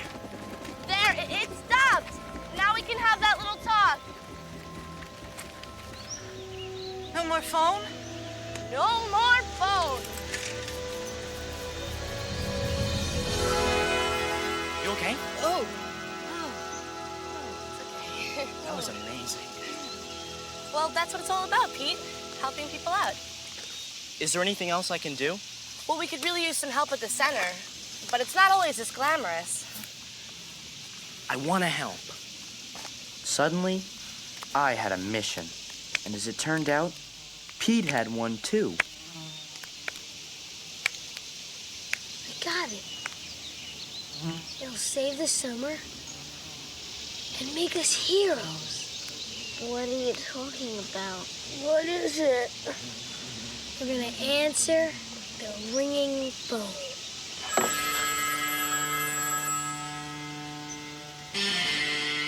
For 27 nerve-splintered years, Wellsville had wondered who would save them from the wrath of the ringing phone. Now we had our answer. There was Libby Hurley, who had mastered the Vulcan nerve pinch. Clem Linnell could hypnotize dogs. Nona Mecklenburg's speech patterns could cloud men's minds.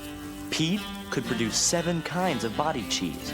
And then there was Artie, whose powers were endless. Oh, green pipe! I will destroy you yet! Finally, there was Carl Hated, who had the power of being a complete wuss. What's the matter? Can't move. Must be force field.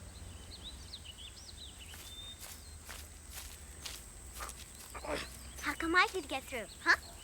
Field must be attuned to my body frequency. Get real. You're pathetic, just so you know. They had lost Carl to the ringing phone. Maybe they'd even be better off without him. But as they marched on to their destiny, they couldn't help but wonder, who would be next? For 27 years, the ringing phone had made our town a hostage to fear. While Pete and his friends tried to stop the insanity all at once, I was stopping it one person at a time. I'm sorry, sir. You'll have to speak up. Is that better? Much. Now, what were you saying? When will it stop?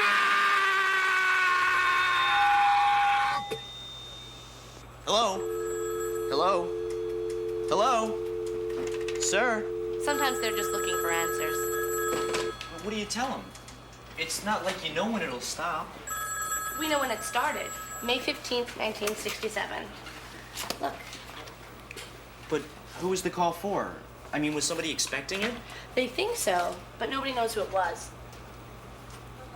What if you could find that person? Pete. Don't you see? That's the person the call was meant for. Maybe they're the person who has to answer it. It makes total sense. Pete, let's just get back to work, okay? Rookie. After we do it and we're famous, would you rather have your face on a postage stamp or on a license plate? Or you know one of those cereal bowls where you eat all your cereal and see a face? I want my face and some money.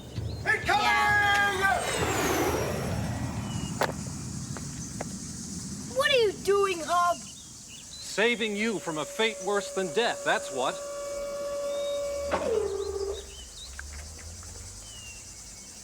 Whose are they? They belong to a guy named Len Flang. Thought he could be a hero and answer the phone. That's all that's left of him.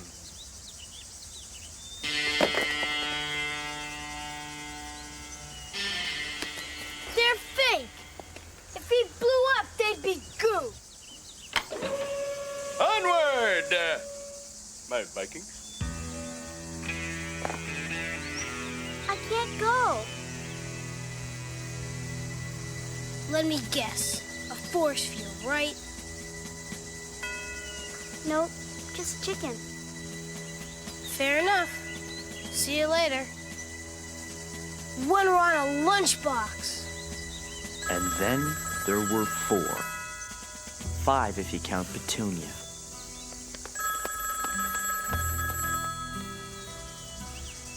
It's just a payphone, sir.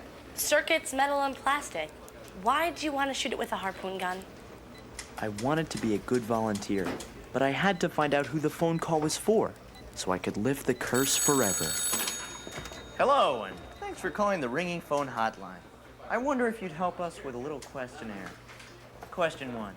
It was you, wasn't it? You're the one who didn't answer the phone. Confess! Pete, we're here to help people, not frighten them. I am trying to help. I'll tell you what. Why don't you take a lunch break?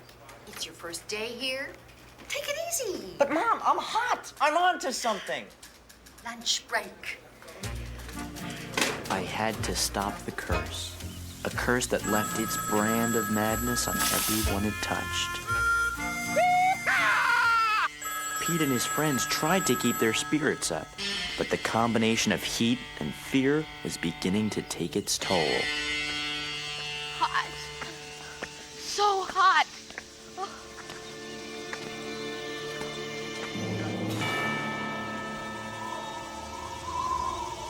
Tasty. Ah! Get away! Get away! Ah, Clem, you're talking crazy. Oh, Booty, away with you, mind messer! Hang on, Bubby, we're almost there!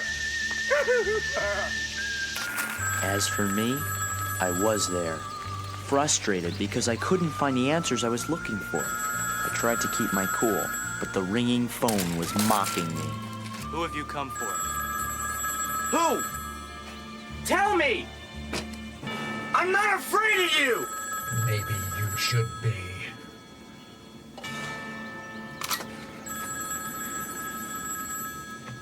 Stand back. I know that voice. You call the hotline. What are you doing? Don't be alarmed. I'm a psychiatrist. A psychiatrist? Maybe you can help me. Meanwhile, one last obstacle stood in the way of the Magnificent Four. Out of our way, gatekeepy! Sorry, Chief. I can't let you cross. This street's been declared a danger area. I call it a stovetop. It takes more than some hot asphalt to stop us. But Nona was wrong. In fact, it took nothing more than hot asphalt to stop them in their tracks. Great! Now we're stranded. You'll have to go on without us. You can break the code of the crosswalk, Chief, but you can't break the laws of physics. That's what you think, crossboy!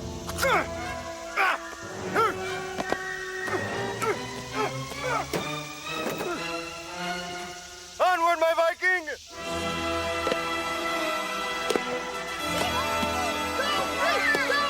Come on, my Viking! That's it! It's good! Don't move! And then the other shoe, and the wingtip.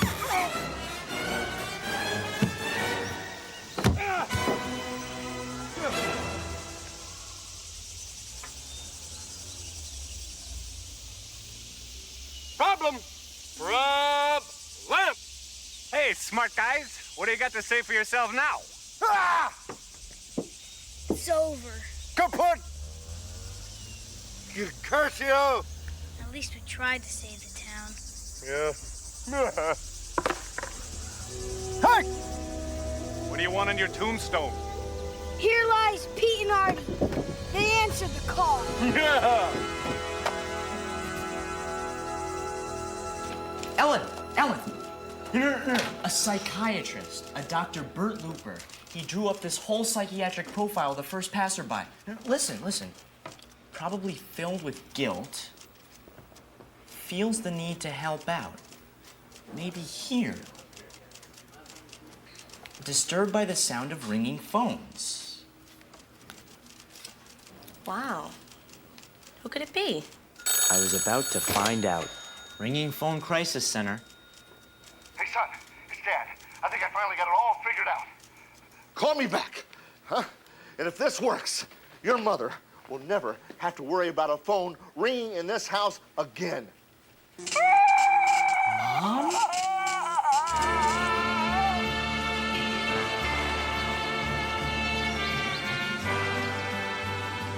Boy!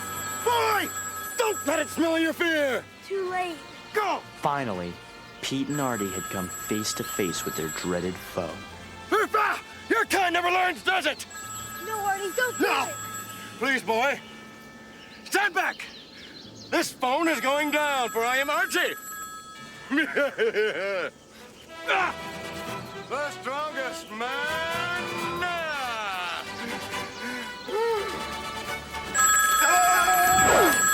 In the world! And then there was one. It's the last roundup, Cowboy Ed. Time for all good dogies to mosey on to bed. You giddy up now. I know, Mom. Know what, dear? It was you, wasn't it? The phone call. It was for you this whole time. Why didn't you answer it? Pete, I was younger than you. I was just walking by and it started ringing and I thought it might be for me, but I was afraid. For 27 years? Yeah, well, I volunteer every day and I've done everything I possibly can to help. Except answer it. Oh, I'm sorry. Look, I gotta go.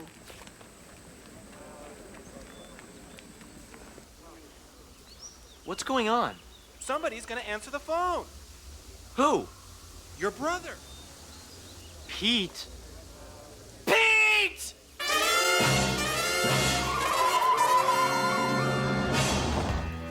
It had all come down to this. Pete was as scared as he'd ever been. But as he felt the panic surge through his body, he finally understood the curse of the ringing phone. I'll get it. It wasn't about learning the moment of your death or liquefying your brains. The curse was living in fear, and that was something he couldn't live with anymore. Excuse me, trained professional coming through. Excuse me. Joyce, what are you doing? Something I should have done 27 years ago. Pete! Pete! Pete! Pete, no! Pete, it's up to me.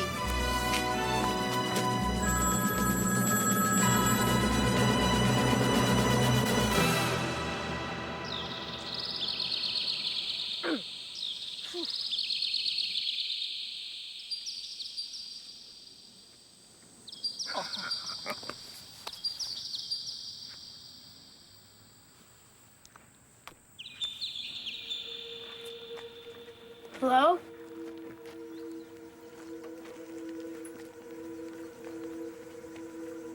It's for you. Hello? Mm-hmm. This is kind of personal. Would you mind? Uh-huh.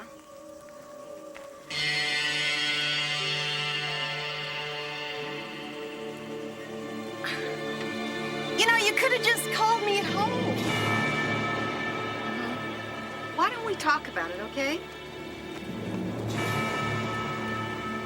For 27 years, Hub Callister had been reaching out to my mom. 27 years of waiting for one woman to answer his call.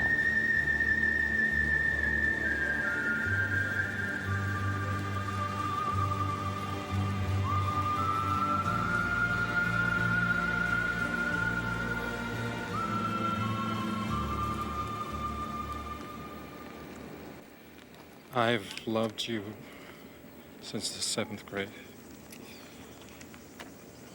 I just couldn't bring myself to tell you in person.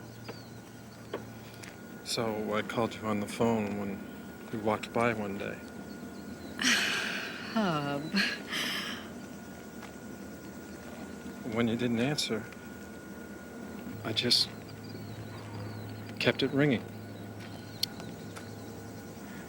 I got this job to stay with it. I just hoped that someday you'd pick it up. Well, Hub, I like you. But I love my husband. You understand, don't you?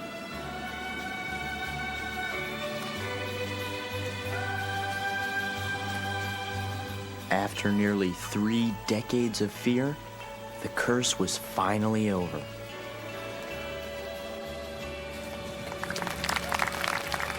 But as we were about to learn, the legend of the ringing phone would never end.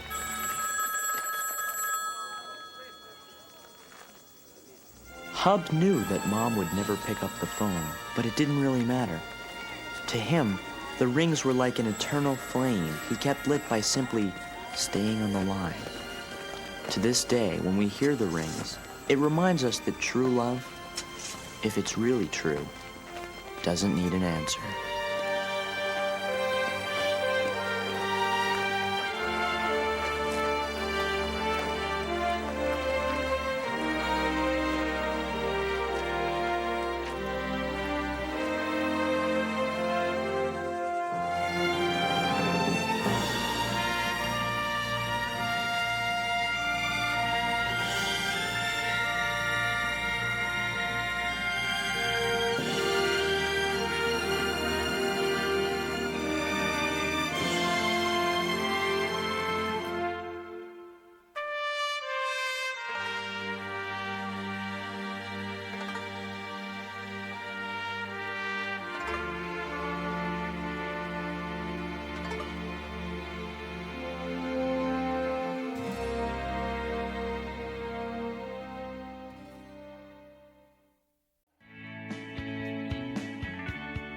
This is my brother Pete, and this is Gary.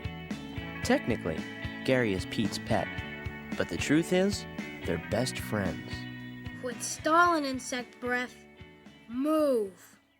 Some people say it's not a good idea to have a lizard for a pet, mostly because they really don't do anything except eat, sunbathe, and sulk a lot. Gary was different. He was a lizard who knew how to live large. But as we were all about to find out, This one? the very lust for life that made Gary special would finally do him in.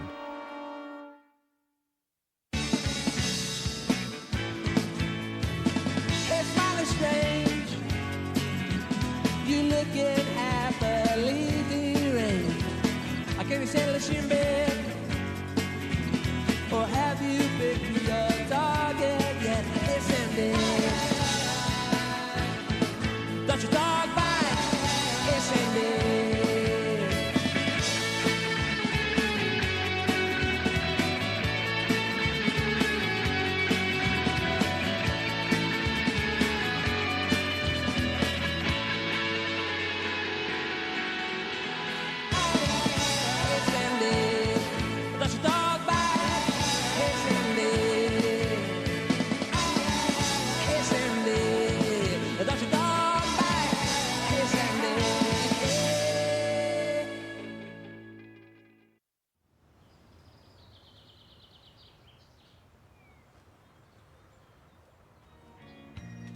The bond between a boy and his reptile is a beautiful thing.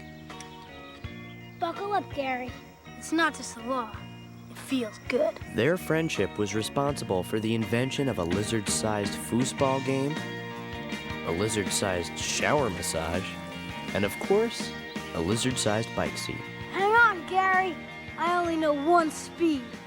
Fast. While Pete and Gary made interspecies communication look easy, I was having problems talking to a member of my own family. My dad. I'll never have to turn on a spigot again. How about those automatic sprinklers, huh, Pete? Automatic is good. Hey, you bet it's good. I used to talk to my dad about everything. But one day, something changed. It was like I could see the words come right out of my mouth. And they looked stupid. But then again, anything was better than saying nothing. And plunging into the parent-kid black hole of silence known as the Big Quiet. So, Pete, how's marching band? It's good. So, how's your summer vacation going? Good. Just between you and me, how's your love life? Good? But it wasn't good at all. And as things between Dad and I got worse, I actually started to get a little jealous of Pete and Gary. They talked about everything. I never told anyone this, but clowns, you know, the kind of the circus, they scare me. Don't tell anyone, okay? Before the big quiet got bigger, I decided to talk to my friends. You're not alone, Pete. We've all been through it. I never know what to talk about with my dad. So whenever he's around, I just fake falling asleep. He thinks I have a degenerative brain disorder. Well, I made an action figure of my dad, and I spent a half an hour every day with it on intensive conversation drills. You guys are lucky. My dad and I have to go to a special kind of therapy. We talk with socks. If I say something dumb, you'll treat me like a kid. But you are a kid. No, I'm not. I'm a talking sock. Good. Sock puppets? It's not so bad. Get to keep them afterwards. Pete! Gary! Oh, devastating tragedy. Unspeakable pile. I was chasing his bull. I yelled for him to stop, but Gary was too excited. He never saw the car. Holy moly. That lizard came out of nowhere. I didn't see him. Sorry, kiddo. He's gone. Sorry, my little Viking.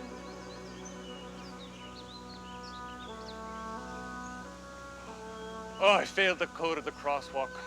To serve and protect. I know your pain.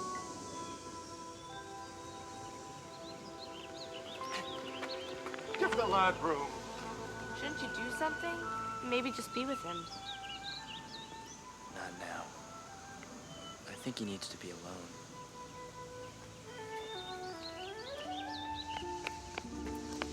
I've lost pets too. I know how it feels. So if you ever want to talk, let me know. What do I do now? Come on, I'll show you. It's not much, but it's something. Monica Perling is kind of famous for having bad luck with pets. So when someone's pet dies, she's there, prepared. Kind of like a Girl Scout of death. And she's had a lot of pets. Wow. Here lies Tina, the gutsiest yellowfin lilyfish ever. I told her 1,000,000 times, lilyfish aren't supposed to skydive. She just wouldn't listen. Over here is Norba. If you ever get a snake, take all your mom's high heels and throw them in the river. See, these guys were my true friends. Like you and Gary. You don't just forget a friend, do you? Little did Pete know that those words would change him forever. And speaking of words, I was trying to avoid using them at all costs. First, I tried the mouth full technique. It worked, but I gained 5 pounds. Then I gave up speaking altogether. I figured it was a foolproof plan. Hey, Pete, what's up?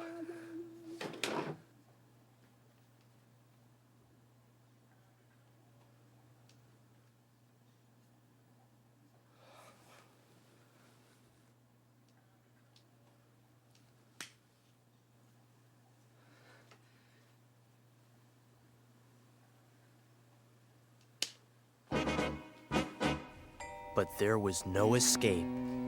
Pete? Your dad and I would like to talk to you. I was headed for sock puppet therapy. Honey, this has gone too far. We've got to do something. I don't want to wear a sock. Come and sit down, son. We need to talk.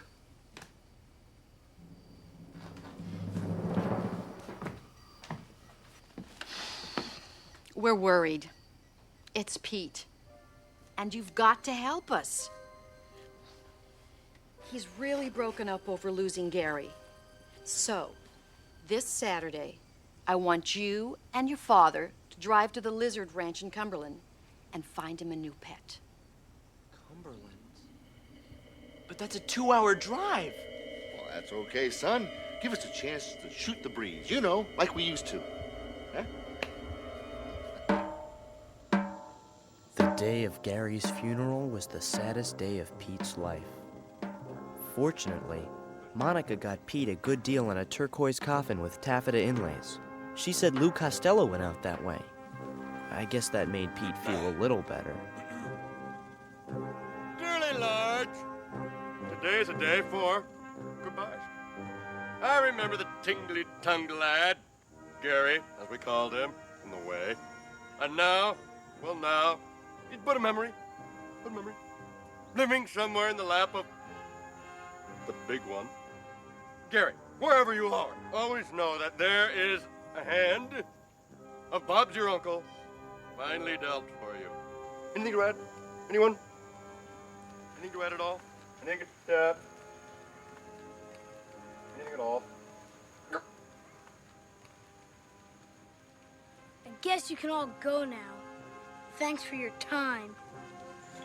It's all my fault, Chief. I let you down. I let Gary down. I'm giving up my post. You just say the word and I'll be here 24 hours a day.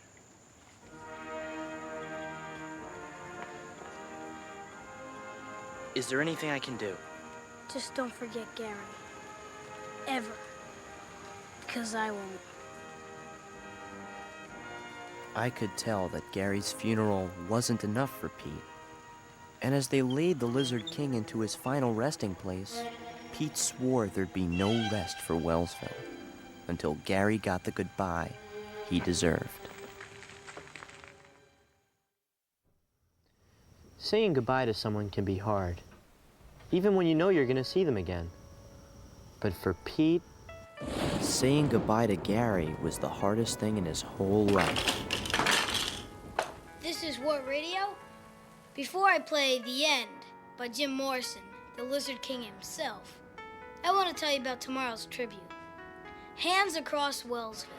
We're going to start at Mr. Chakuti's front lawn and make a 20-mile-long human chain in honor of my Lizard King, Gary.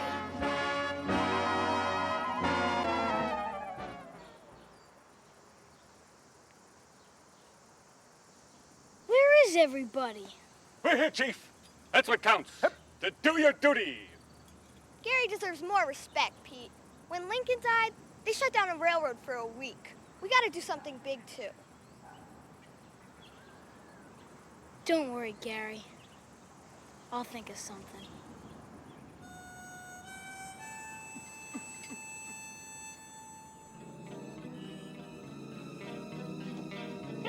Ah! Ellen, geez, you scared me. It's just an action figure. I know, but it's so real. Thanks. Now just relax, okay? The key is to come up with things that your dad likes to talk about, to take the pressure off you. Okay. Dad, you know, automatic sprinklers are really great. You know, the way they sprinkle automatically. Whoa, this is serious. It started pretty rough, but gradually, I got a little more comfortable. You know, Dad, I don't throw the word soulmates around lightly, but you and me, we're cosmic companions. Hey, you two, what's going on?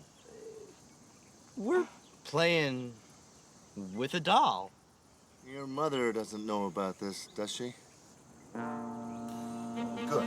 Hey, remember, 9 o'clock tomorrow morning. It's a long way to the Lizard Ranch. Meanwhile, Pete was still trying to make the world remember Gary. So that night, he unveiled his big idea, a multimedia extravaganza called Gary Max. Gary and Pete did everything together. Here they are, checking the fuse box. Instead of honoring Gary's memory, I was busy cramming my head full of dad facts. Okay, ready? Antifungal cream should always be applied.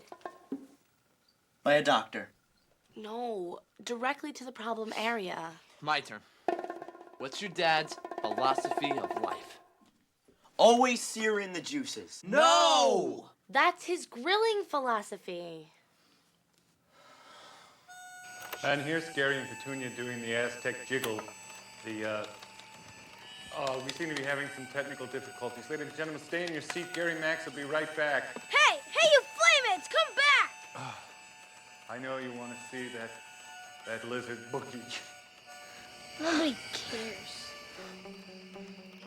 Thanks, guys. I owe you. Here, take these. It's 2 hours worth of material. Now I put 2 emergency cards in there. One is a joke about a peacock and a duck, and the other says to talk about compound interest. Hopefully you won't need them. I'll be thinking about you. So, Ellen, what's your excuse? I was busy. Sorry, Pete. You're right. It doesn't matter. By tomorrow, the whole world will know about Gary. And you better get there early. The first 50 mourners get a free black armband. Fire it up, Frank. We've got work to do. A friendly reminder, don't look into the flame.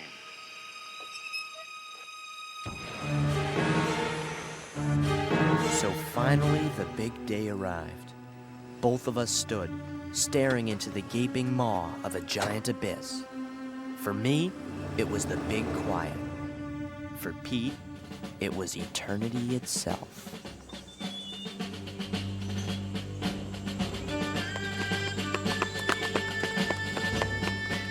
This eternal flame will last forever, just like Gary's memory. Pete had built the most elaborate memorial ever designed for a pet. Don't worry, Chief. It's early yet. People will come. Make it bigger, so the whole world can see. Don't worry. I get propane at wholesale. Crank it, Frank. 10-4, Chief. Quick reminder, do not look into the flame.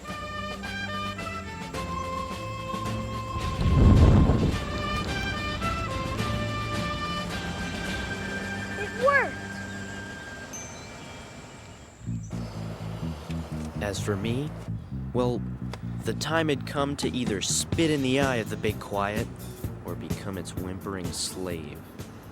So, Dad, how's the webworm problem? Webworms? What are you talking about? I mean, moth larvae. Webworms are also known as moth larvae. Oh, that. Well, let me tell you what I did. I made my own formula. It's all natural ingredients. In fact, I even used some Hoover Dam well water. You know, Dad, I read an article that says people are using fruit in their barbecue marinade. Well, you know, I heard that before, too. But you know what the key to marinating is? It's simple. It's not the time, it's the ingredients. The kid was on a roll. We were shooting the breeze and laying down the miles. And with a fistful of dad ammo at my disposal, I was in the driver's seat. That is, until fate blindsided me. Uh-oh. What? Oh, there's a traffic jam. Oh, for gosh sakes, we could be stuck here for hours. Hours? I can't. We can't. I couldn't believe it. A 5-mile backup. All because one man was doing his duty at death's door. Right this way. Instead of the crosswalk, where he belonged. The longer we sat in traffic, the more dad ammo I used up. Finally, all I had left were my 2 emergency cards. So, Dad, what can you tell me about compound interest? Compound interest? Well, a lot. I mean, the term compound. Well, oh, will you look at this traffic? Oh. You know, there's only one thing in this world I can count on. Factory pressed charcoal? No, My automatic sprinklers. And now Gary's memory will live forever, just like this flame.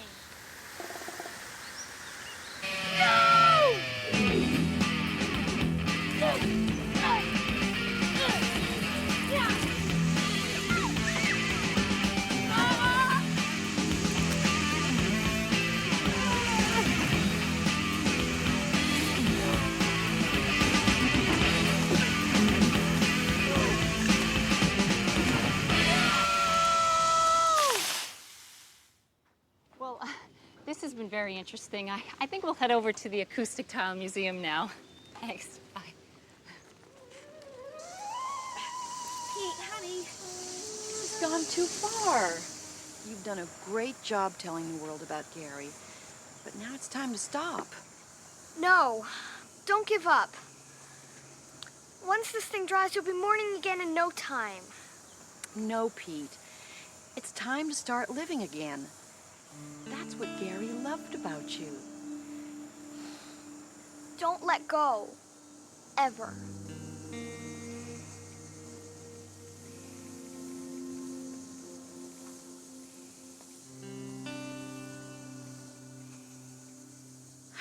I guess I should turn off the sprinkler.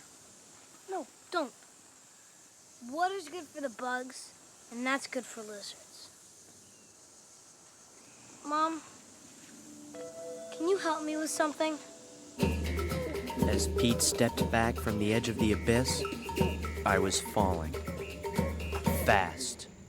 So, Dad, a duck and a peacock walk into a bar. Uh-huh. Go ahead.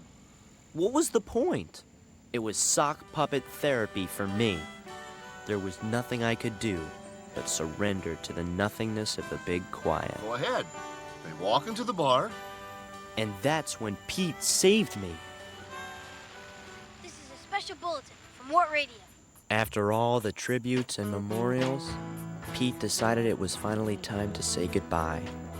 And with the metal plate in our mom's head boosting the signal to 3 counties, Pete said so long, his way. A few days ago, I lost my friend, Gary. And ever since, I've been trying to figure out how to say goodbye. I guess the answer is, there's nothing to say. So maybe we could all just think about him with a minute of silence. To Gary. Friend, neighbor, Lizard King.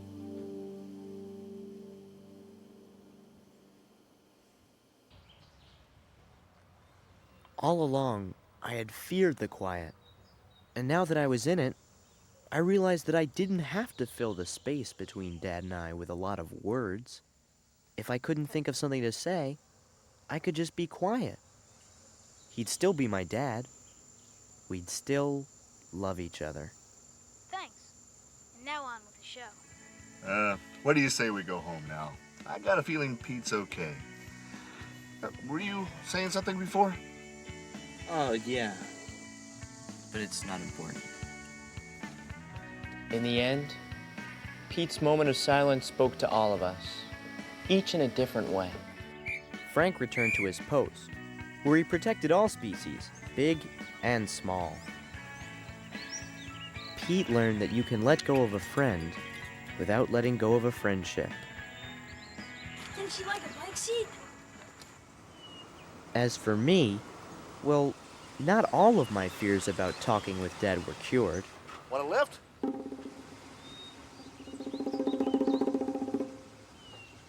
Dad!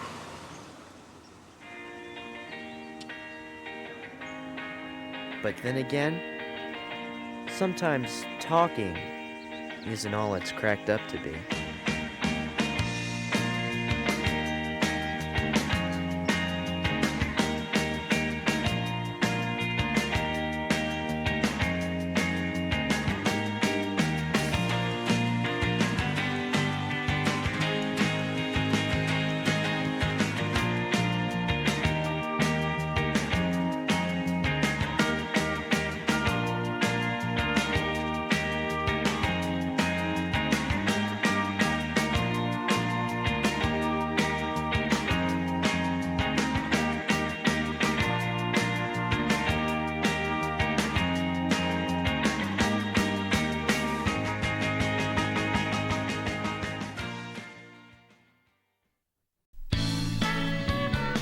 The day started like every other.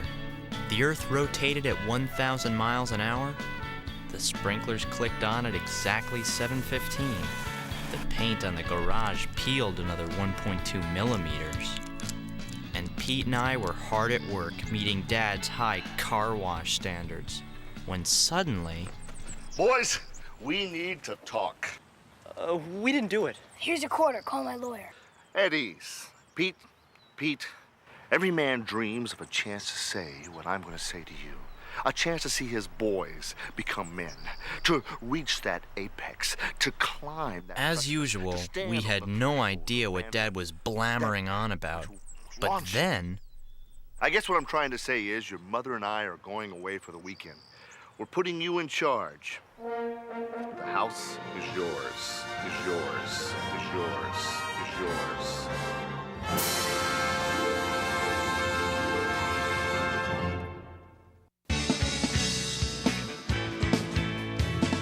It's mighty strange. You looking happily deranged. I can't settle in bed.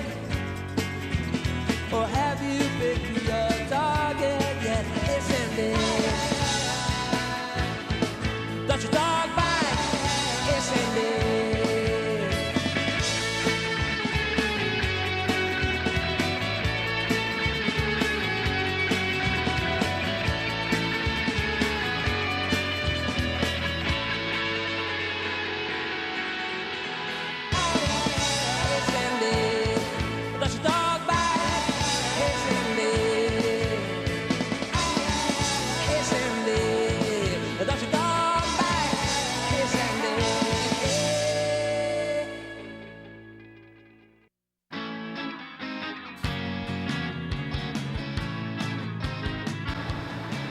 It was what every kid dreams about. Mom and Dad were going away and giving us the house for 35 unsupervised hours. No parents, no babysitter, No rules. except one. Pete, your job is to protect the house and everything in it, especially my most precious possessions. Cherish them, love them, but under no circumstances. I know. Don't touch, eat, or play with anything that has one of those on it.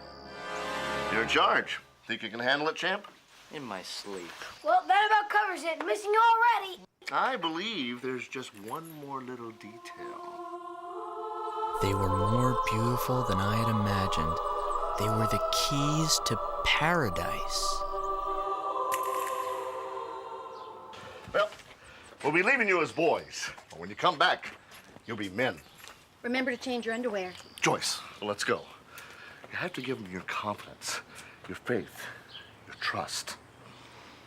I can't do it. Oh, my babies, oh, my precious ones. Oh.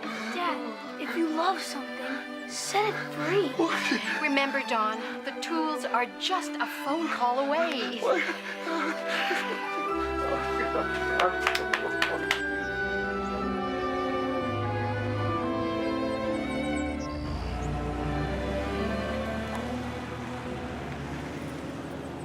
Synchronize. 35 hours and counting. This is it. Just you and me. Now begins the age of Pete.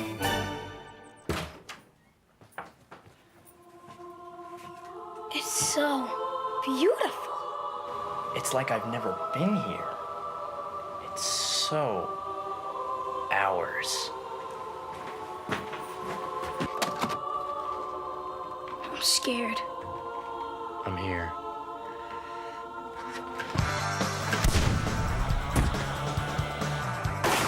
This is gonna be good!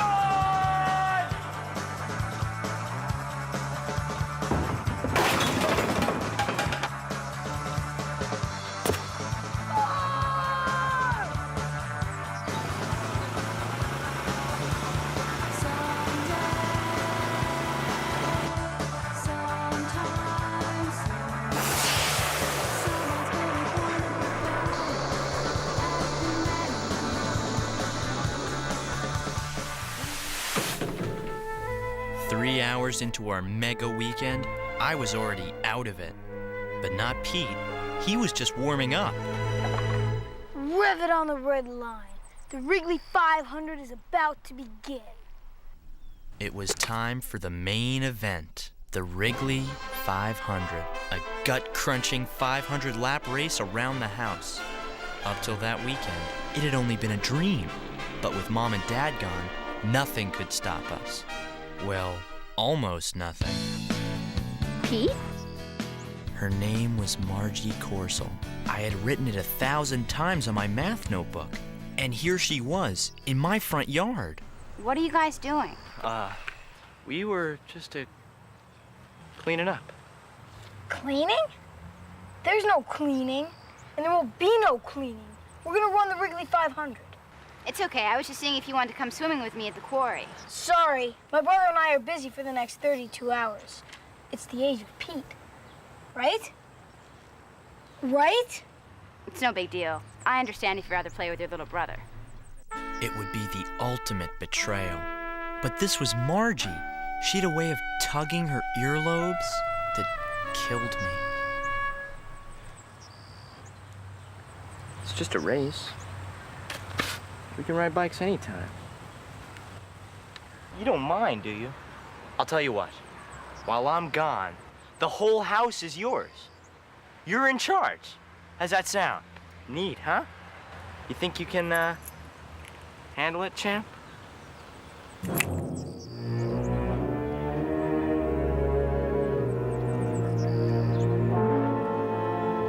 Oh yeah, I can handle it. I guess I thought that Pete would understand that I'd been trying to get a date with Margie since last summer. Think again, Johnny. So I said to him, Dad, buddy, it's like this. You scratch my back, I'll scratch yours. Wow, the whole house to yourself. This morning, I stood with the refrigerator door open for 45 minutes. Just because I could. I've always wanted to do that. You want to come in for some milk? We can drink straight from the carton.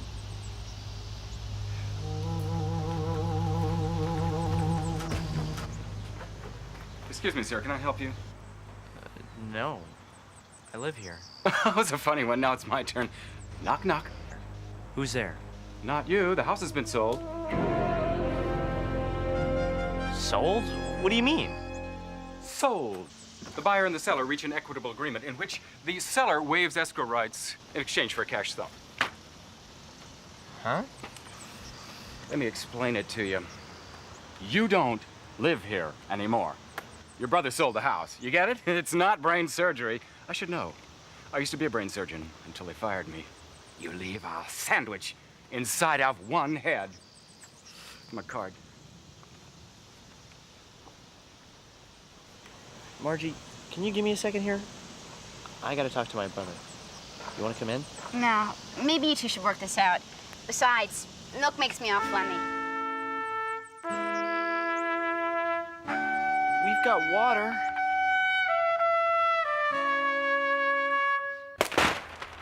Sure, Pete.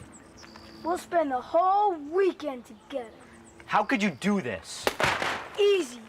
They met my price. Have you lost it? Dad's gonna kill us. No, he's gonna kill you. You're the one in charge. What's the matter with you? Will you grow up? Quit acting like a baby. Boys, like I always say, fighting is no way to solve your problems. Roy Kretschmar, and this here is the missus and the two Sprouts. We're the new owners of your lovely house. How'd you like to come in for some bunt cake? I'm sorry. You see, there's been some sort of mistake. My brother's right. Forgot to give you these.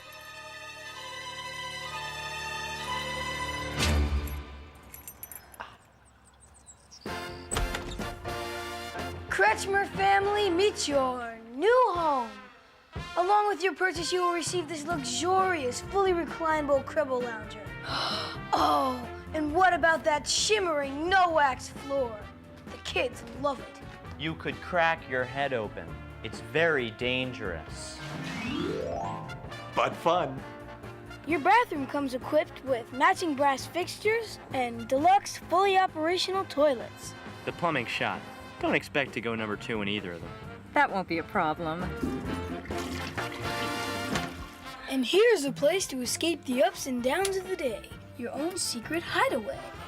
There's nails poking down from the ceiling. But you know, it's roomier than it looks from the outside. Oh, our first phone call. Kretschmar residence. Don't worry, dear. We're just a phone call away. Kretschmar residence. Kretschmar residence. Kretschmar. Hello? Hi, honey. I'm glad I got you. How's everything? Pretty much the same. Well, don't go selling the house or anything crazy like that. Right. Sell the house. Funny. Gotta go. Your father's gassed himself again. I'll call you later. Later? When? Mom? Like a dog with a bladder problem, the Kretschmars were leaving their mark everywhere. There was no way around it. I had let my dad down. And if I didn't stop this insanity, he was gonna stop me from living. You're in charge. That's what my dad said. He trusted me with his whole house, and now I trusted him to take my head off with a 9-iron. What else could go wrong? How about a garage sale of all my family's possessions? What's going on? Well, like I always say, one man's trash is another man's treasure. But this is our treasure. I mean, if you're gonna get rid of all our stuff, why don't you just sell us the whole house back? Sorry, a deal's a deal. But hey, I can let you have this heavy-duty leaf vac for $1. Sold! Thanks, Mr. Kretschmar. You're so much nicer than the dad who used to live here. But that's my dad's. He'll kill you. You see? Pete, I bought you this for your birthday. What's it doing on the damaged goods table? Well, it is missing an eye, but it's yours for 15 cents. Sold! The Kretschmars were as unstoppable as a lava flow. If I was gonna get the house and all our junk back, I was gonna have to call in the troops. Count me in. The Kretschmars are the nicest neighbors on the block. Why would I want them to leave? Because if they stay, my family will have to leave the neighborhood. And that means Pete will be gone forever. You'll be sad and alone the rest of your miserable life. Okay, count me in. Holy moly, not bad for $1.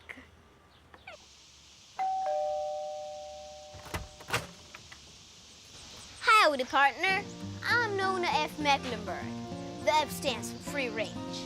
I don't know if they told you this, but your house is on the official Wellsville cattle run. Now, if you'll just step aside, I'll get this little doggy to the Lazy Ranch by sundown. Come right in. Like my Roy always says, when you've got fresh cookies. You can't go wrong with fresh milk. Help yourself, partner.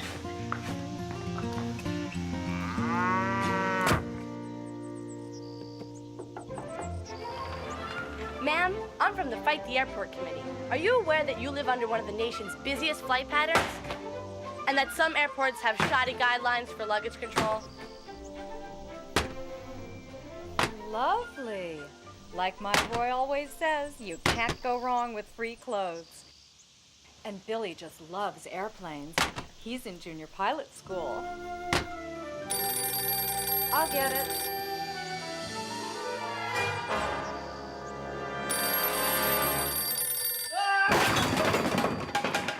Hello? Pete, just calling to remind you there's a casserole in the fridge. Yeah, we found it. And don't forget, we'll be home tomorrow at 7 o'clock. No rush. The clock was ticking. In 21 hours, I'd be grilled Pete. I had to get the Kretschmars out, and I had to find a pro. You know, Wrigley, all these years I've known you, Never treated me as a friend. Never invited me into your house for a cool beverage. Refill?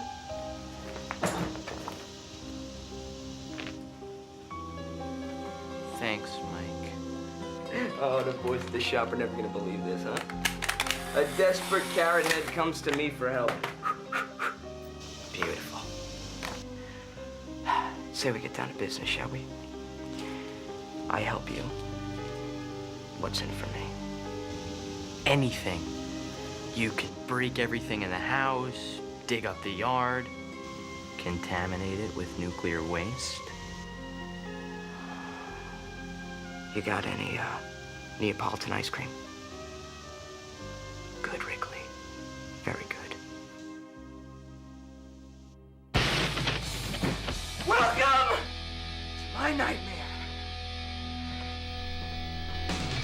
That night, I expected to find the Kretschmars running for their lives and Endless Mike standing atop a pile of furniture laughing as flames burst all around him. Instead, Little duck, Papa duck.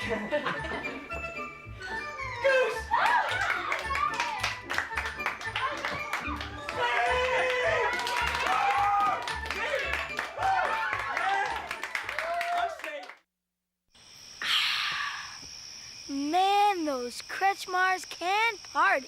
I don't believe you. Do you realize this is our last night here? Mom and Dad trusted us to be responsible, and now look at us. It's your fault. I know. I put you in charge. I thought you'd act grown up for once. Oh, so acting grown up means ditching your brother on the one most ultimate weekend we could have ever had? You're still thinking about that stupid weekend? Don't you get it? When Mom and Dad get back, we're gonna be grounded for life. They can't ground us. We don't have a house. That's it. I've had enough. I'm out of here.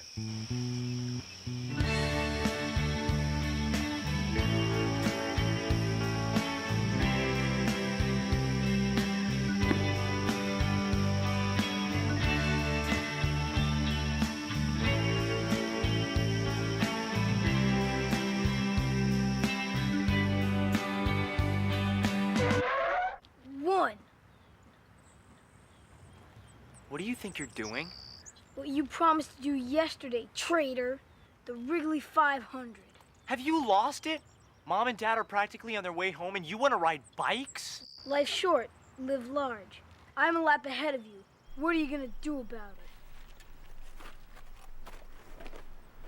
I don't know why I cared, but if I couldn't get our house back, the next best thing was whip Pete's butt. I'm gonna crush you like roadkill! Suck on soil, lounge act!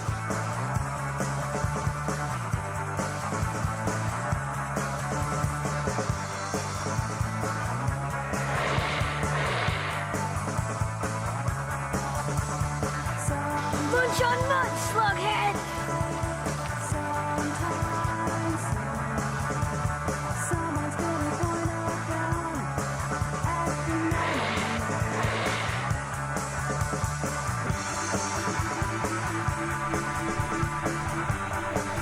I'm not sure when it happened. Could have been the inside turn on lap 325. But closing in on Pete, I realized I was actually having a great time. And I knew why. For me, there's never been a better friend than my own brother.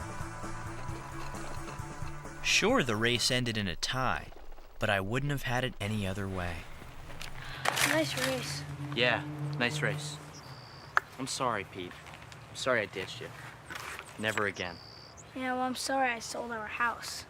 At least we got to do our Wrigley 500 before Dad disowns me. You won't have to. We still got... 4 minutes? And the problem is? Huh? Don't worry, I have a plan. Come on. Oh! Oh!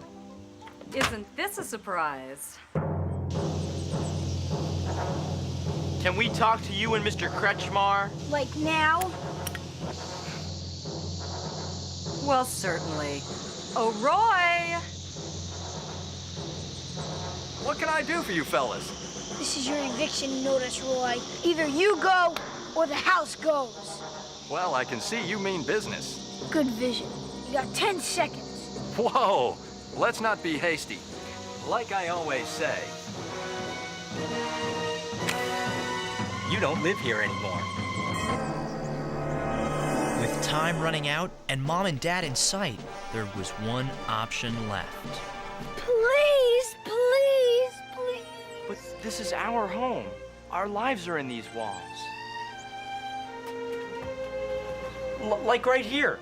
These notches are where Pete and I would measure ourselves growing up. And look, these footprints, they were Pete's first steps. We've spent our whole lives in this house. It's where Pete and I first met. Please. I think I understand. This house really means a lot to you. So you'll sell it back to us? Well... No! We'll build on the memories.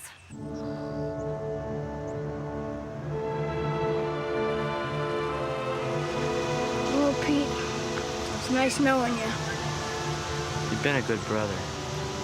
Now ends the age of Pete.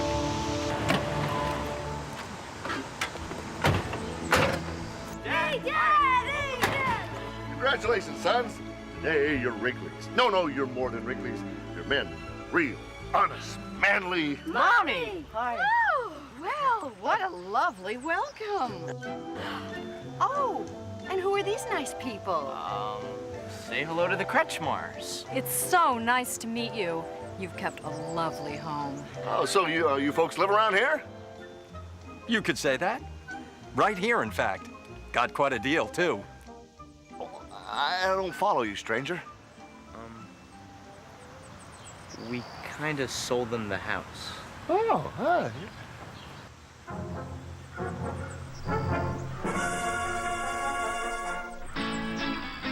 After Dad calmed down a bit, he looked at our side of things and got even madder. But a week later, Mr. Kretschmar was transferred to Alaska and we got our house back. As for Pete and I, we agreed to spend the whole weekend together the next time we get the house to ourselves, which, knowing Mom and Dad, will be in about 30 years.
I'll never forget that morning. That terrible morning when disaster struck. Hey, pal. Mom told me what happened. I'm really sorry. Oh, Pete. Death is a part of life. You know that. Oh, hey. You remember when you accidentally laminated Snipper, Mom's parrot?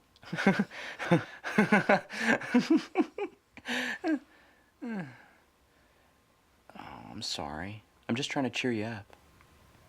I know. It's just there was still so much stuff we wanted to do. And now, it's dead. I know what you're thinking. How can a penny die? Easy, when it's a lucky two-headed penny. Pete's penny was the ultimate good luck charm, strong enough to rescue him from over-carbonated cherry splurt,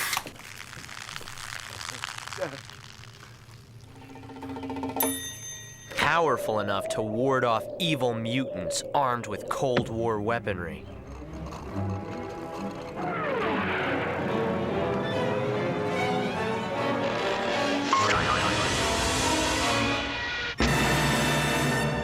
But that morning, Pete knew the spleen-sucking truth. It's dead, Pete. It's out of luck. Are you sure? Yeah, I'm sure.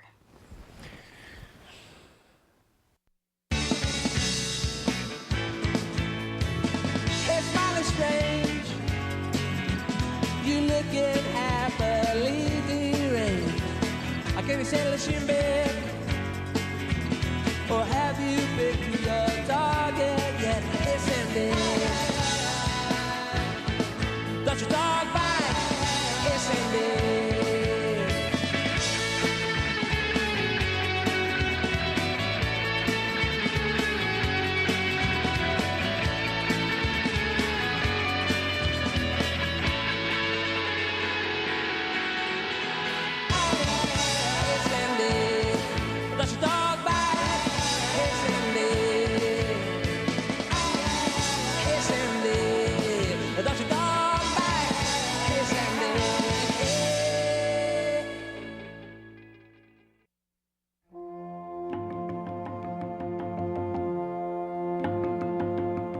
This is the story of a kid and his penny.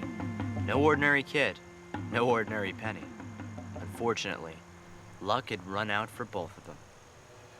It all started for Pete with a sudden outbreak of back hair, and continued for 17 straight days of natural catastrophes and man-made disasters. Pardon me. May I have this punch? Until finally, Pete knew it was time for his once lucky penny to have a burial at sea. Don't drop it, Pete.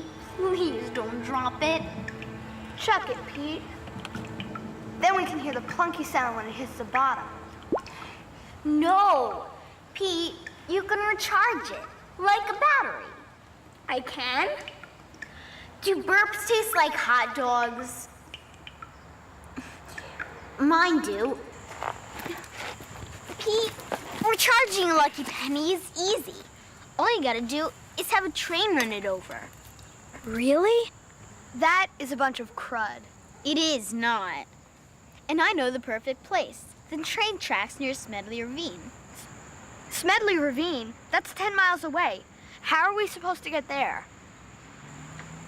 Leave that to me. Now, in case you didn't know, Smedley Ravine was in Glurt County, 10.2 miles away to be exact. But fortunately for Pete, the ravine was also near the platesmith, the repair shop for people with metal plates in their head, like our mom.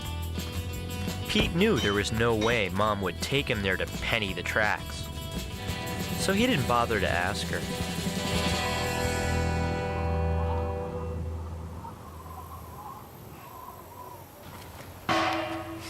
Shh! You're upsetting spirits. Sorry. You know, in Cub Scouts, we have a word for this. Lame-o. Monica, would you please? I know, I gotta believe, right? No, you gotta get off my lucky smock. Once her smock was set free, Nona set free the good luck spirits. It was an ancient ritual, passed down from the old country, somewhere near Milwaukee.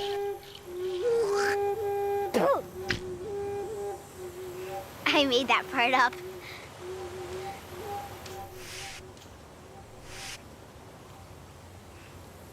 After the train flattens it, all we gotta do is look for the scrape when we come back tomorrow. Tomorrow. Good one. Pete, the only train that runs on these tracks is the Midnight Special. We gotta come back tomorrow. Tomorrow? But I'm all out of luck. What'll I do till then? Just lay low. Have a seat, carrot head. Meet Pit Stain, my brother's arch enemy, a glandular freak dedicated to destroying the kid who gave him his nickname. This must be my lucky day, right, Scab Socket? Mint? Shove it in your armpit, Pit Stain. We all have our problems, Wrigley. Mine happens to be glandular. Yours happens to be my fist. Hi, I'm Stu Benedict, bus driver, and you're sweating all over me! It's his glands. It is not. It's just unseasonably warm today. I think the weather's perfect for you to take a hike. Yeah. I'm going. But the day is young, Wrigley. So young. Oh, yeah? Once the Midnight Special flattens my penny, my luck will be back and you'll be sweating bullets. We'll see about that. You saved my butt, Stu. It's all in the timing, Pete. That's why some men are men and some men are bus drivers. Yeah? Well, thanks. Look, pal, there's something you should know. Pennying a track is against the law. It's destroying government property. I'll risk it. It's worth it. Fair enough. So I guess it won't bother you when the train derails, flipping off the track, exploding into a fireball, ripping into twisted hunks of steel. Not to mention lost luggage. No! Yes. Gotta get that penny.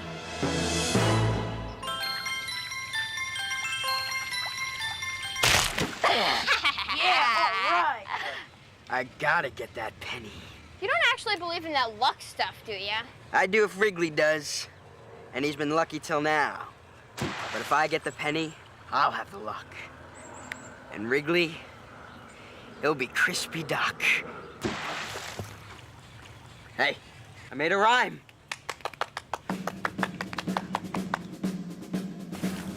Bust a rump, you guys. We got a train to catch. Onward,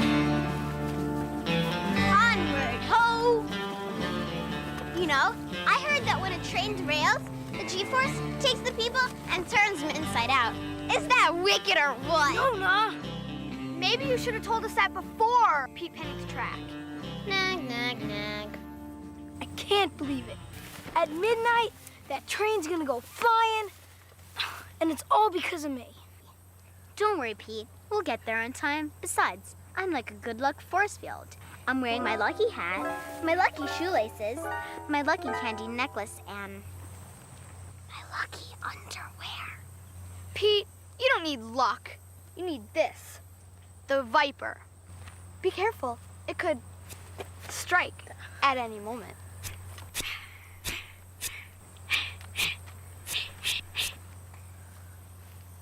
Right now, the Viper's built-in range action compass is telling us to walk magnetic north. We should reach the ravine at 10 o'clock. Plenty of time, right? Right. And I brought food, so we won't go hungry, right? Right. And we have all night because we told our parents we were sleeping at Wayne's house, right? Right. I'd rather eat a chocolate-covered dust bunny than sleep at Wayne's house. Guys, wait up for me!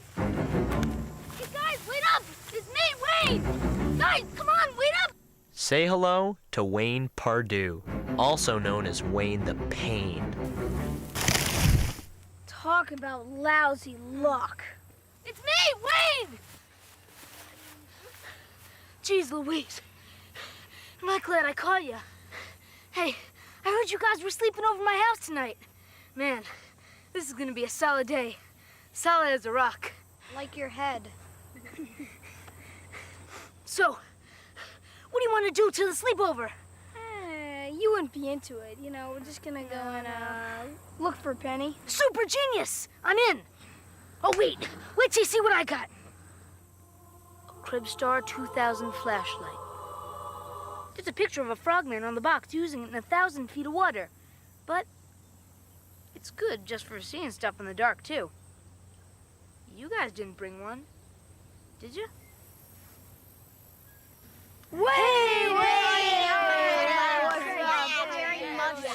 Listen up. This is it. No turning back. Not till we find my Penny. Deal? Deal. Oh, one more thing. Last one there's a blood blister. Come on, guys. Laugh while you can, Stinkfist. Because by midnight, you'll be crying.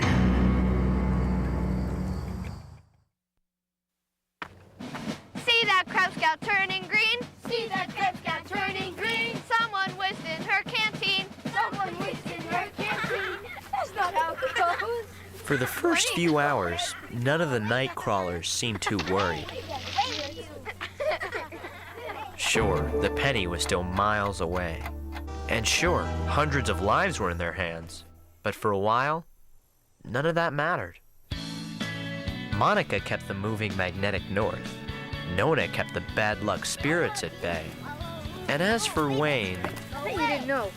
Except for Alaska, Alabama, Arizona, and Idaho, Ohio is the only state that begins and ends with a vowel. Really? Wow. Hey guys, I know a shortcut. Through the gully. It's that way. Hey, Princess Lucky Underpants. Let's go. Hold your horses. I'm tying a lucky knot. A twist and a tuck means good luck. So off they went, hoping to head off a train wreck. Little did they know that they were on their way to their own disaster. It's not just that Nona forgot about the food. As they made their way toward the ravine, there was somebody out there who hadn't forgot about them. Ladybug, ladybug, fly away home.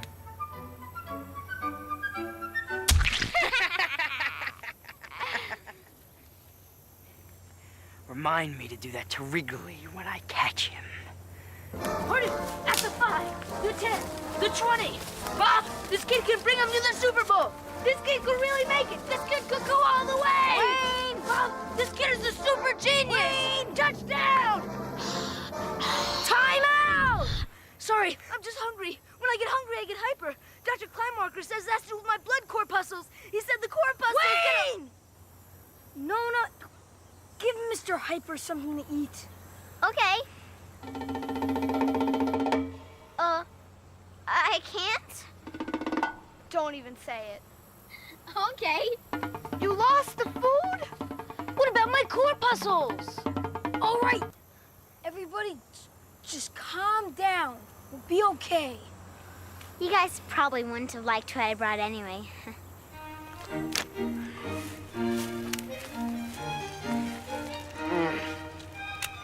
Lumpfish. You simply must try the lobster. It is divine.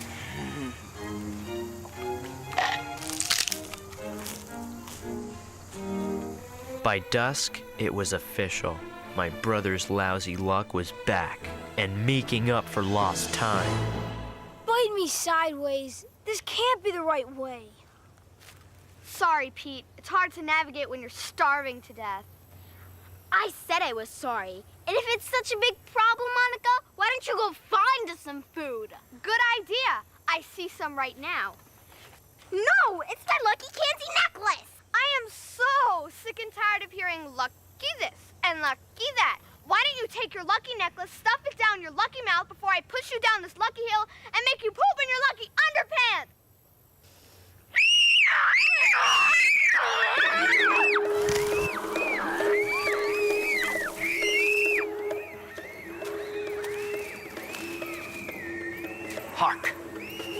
hear the call of the hungry, luckless crybabies. Mint? Nobody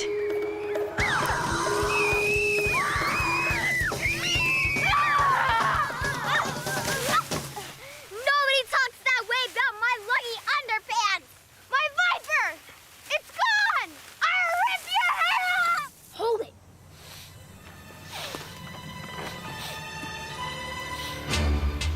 Mint.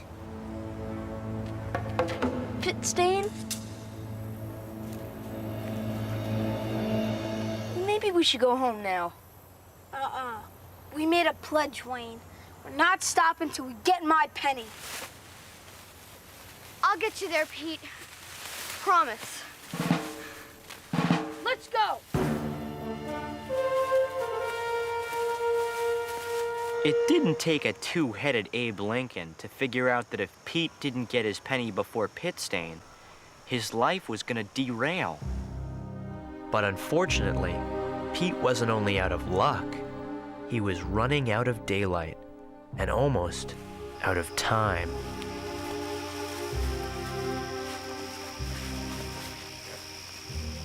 Monica, which way?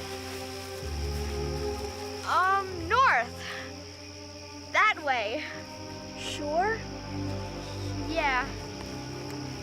Hey, Pete, I got this idea. You know, where I act as a decoy and I split off and run all the way home? Wayne, I don't have time for this. We've got to keep going or else people are going to die. Uh-oh. Did you check the batteries before you left, Wayne? Pete, we can still make it to the ravine. No, we can't. We're lost. Lost? I'm blind without my compass. Can't you navigate by the stars or something? I haven't gotten that merit badge yet. I'm sorry I let you down. I can't believe this is happening. All those people.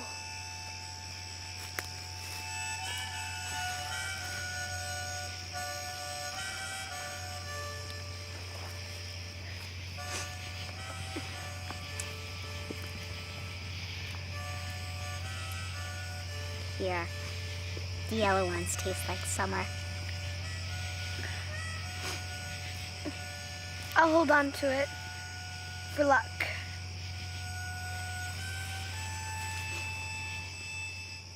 They gotta be this way. Hurry! You guys stay here. This is my problem. I'm the one he wants. Tough beans. I'm going with ya. Yeah, we're in this thing together. Not me. I'm going home. Wayne! Pardu, pass the 5, the 10, the 20. Mommy!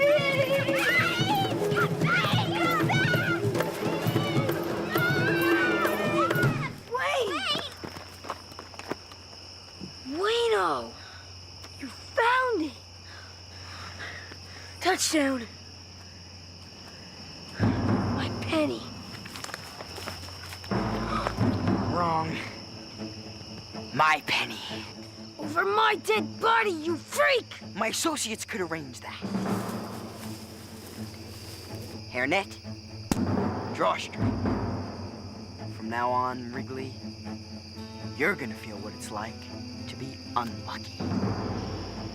Look, this isn't about luck anymore.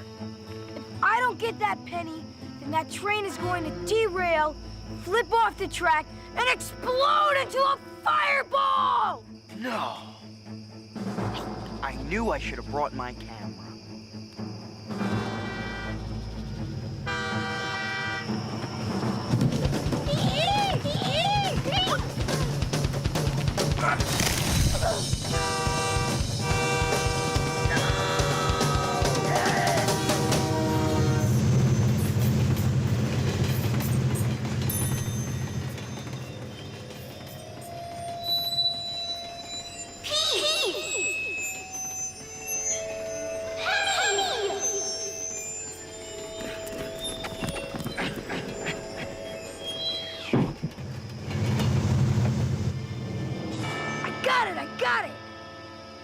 Next time, Pit Stain.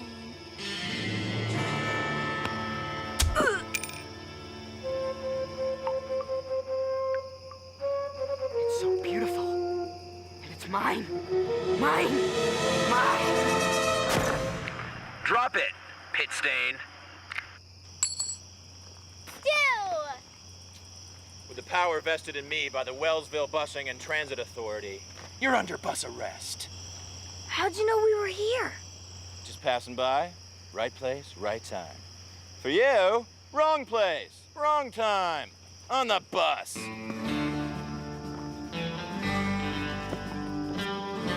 Hey, Stu! How come the train didn't derail?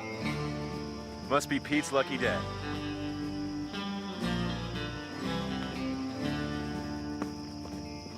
Hey, Pit Stain. Penny for your thoughts. Here's one for free. I know where you live!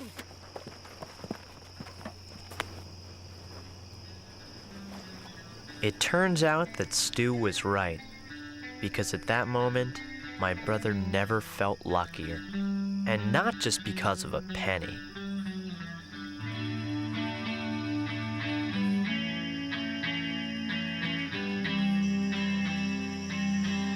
Thanks for standing by me. You know, I don't think I need this anymore. What are you talking about? It's your lucky penny. And it's totally recharged. I know, but there are some things you need more than luck. They all knew what Pete meant. It was something they couldn't put into words. But then, they didn't have to. Let's go home. You guys still want to sleep over my house? Sure, Wayne. I'd like that. Yeah, me too. Super genius. And maybe tomorrow night we can stay at one of your houses. Man, that would be solid. So who wants to go next? Oh, I know. We go alphabetically. Wait a minute!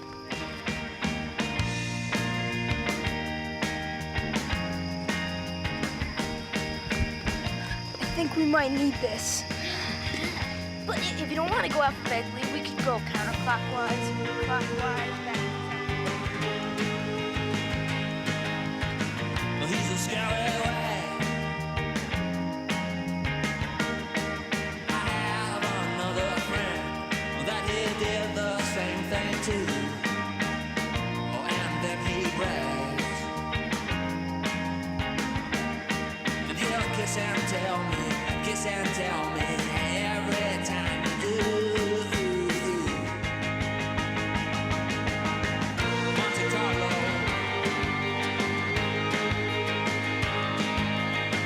Coronado too. The San Diego Zoo. Or 100 nights with you won't change my mind.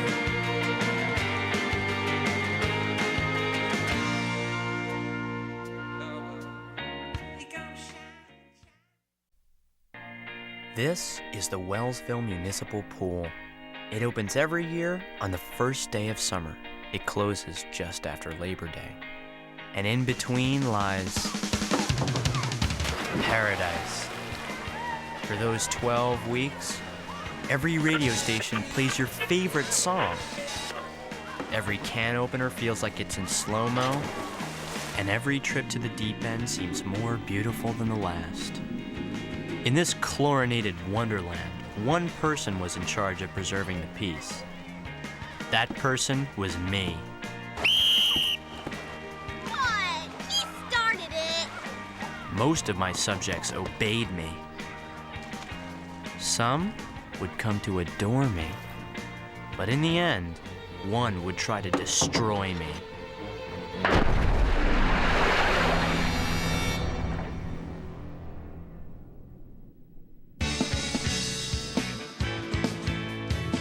Hey, smiling strange. You looking happily deranged. Can you settle a shin bed? Or have you picked your target yet? Listen, babe. Got your dog bite? Listen, babe.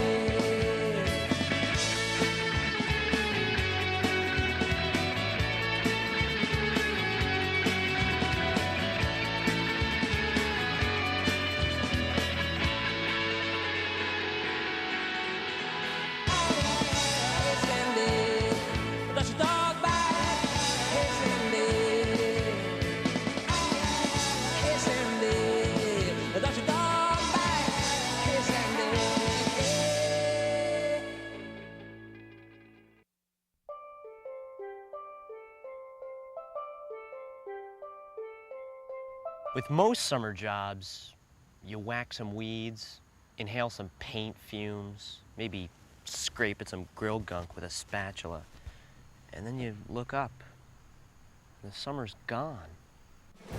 There's one job, however, where you don't miss the summer. You rule the summer. And this is your throne, the Krebstar 2000 Hydro Thruster, fully loaded with hydraulic lift controls and butt-friendly no-stick cushions. Gee, Pete, I don't know. Do you think you can handle it? I think the question is, can the Hydro Thruster handle me? Handle this. Soon you will know my power. Oh, and what power would that be, rookie? You gotta learn to crawl before you can fly. Meet head lifeguard Matt Uplinger, your average, ordinary, power-tripping moron with a not-so-average need to be taken seriously as a full-blown adult. Thank you, Mr. Java, for being so good to me. Nothing like a cup of fresh brew to get you going. Right, Mr. W? Makes me want to go out there and build a mighty dam. So, while you're out, would it be okay if I sat in the chair? Didn't I mention something about learning to crawl? By that, Uplinger meant learning to suck, as in the big suck. A job that yielded many treasures from the deep.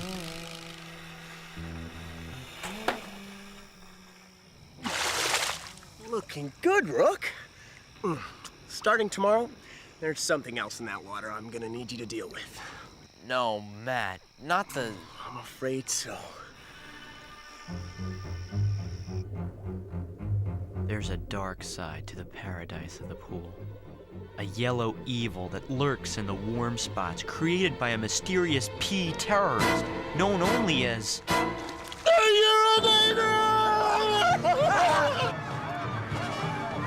Yes, the urinator. Why doesn't somebody do something? Somebody is gonna do something.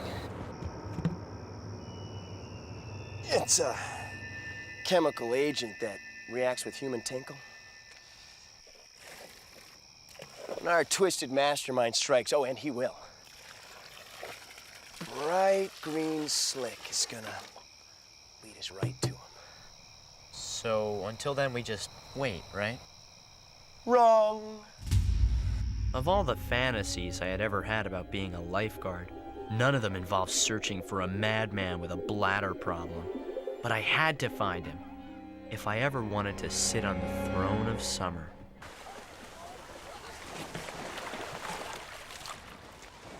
What are you doing?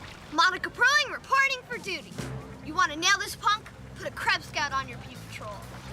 Fine, just keep it down with that pea patrol stuff, okay? Oh, I get it. An undercover job. Smart. I'm with you, Condor. Keep me covered.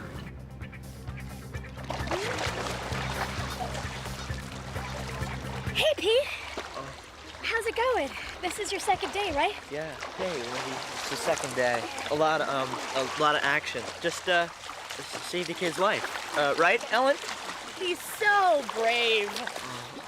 I'm a lifeguard. Guarding lives is what I do at this pool. Pretty big. No hot spots in this quadrant, Condor. We're in a wee-wee free zone. My perfect summer was melting like a sludge-sickle. But then Uplinger uttered two words that changed the tide of history. You know what that music means, youngsters. It's time for Adult Swim! Once again, won't you please welcome the adults of Wellsville Municipal Pool. Weighing in at a sturdy 240 pounds, he's a driving range owner that likes to call himself the king of the road. Say hi to Don Wrigley! Next, metal plate in her skull makes her shake like a stone, but that doesn't stop her from being the lily of the pond. Please! Nothing makes a kid's blood boil more than the dreaded Adult Swim.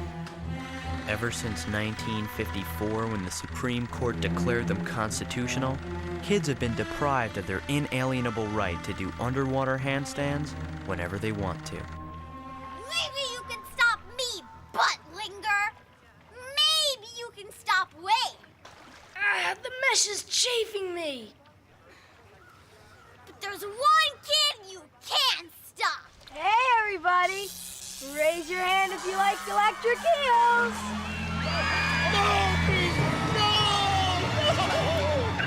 Electric eel! Clear the pool! Electric! Clear the pool! Pete's sabotage had toasted Adult Swim, and according to Uplinger, my shot at senior lifeguard would be toast too, unless I somehow talk some sense into my brother. Pete Wrigley on the warpath. He's kicking butt. He's taking names. He's kicking butt all over again. Man, oh man, did you show Uplinger who rules the pool. Uplinger's a brain clot. You got that right, pal. He actually thought he could get me to pressure you into laying off Adult Swim. That's so. Yeah, crazy, right? What a wacko. I told him, Matt, being a senior lifeguard might be the only thing I've ever wanted in my whole life. But I'm not gonna put the squeeze-a-roni on my old bro just to get it. I mean, if Pete wants to be a nice guy, that's one thing. But Look, Adult Swim is a disease. The pool is for everybody. Why do they get to hog it? Exactly right, bro. That's what I told Matt myself. I felt like a rat stink, but Uplinger had left me with no choice. To get the ultimate job, I'd have to protect Adult Swim with the ultimate weapon. Of all the low things you've ever done, this is the lowest. Thank you for sharing. This Adult Swim is brought to you by Crab Full of Nuts Coffee. The fresh roast flavor adults prefer. 3-1. Now clear the pool! Forgive me, Pete. It was the unmistakable sound of Mr. Tasty's magical ice cream chimes. No kid could resist it.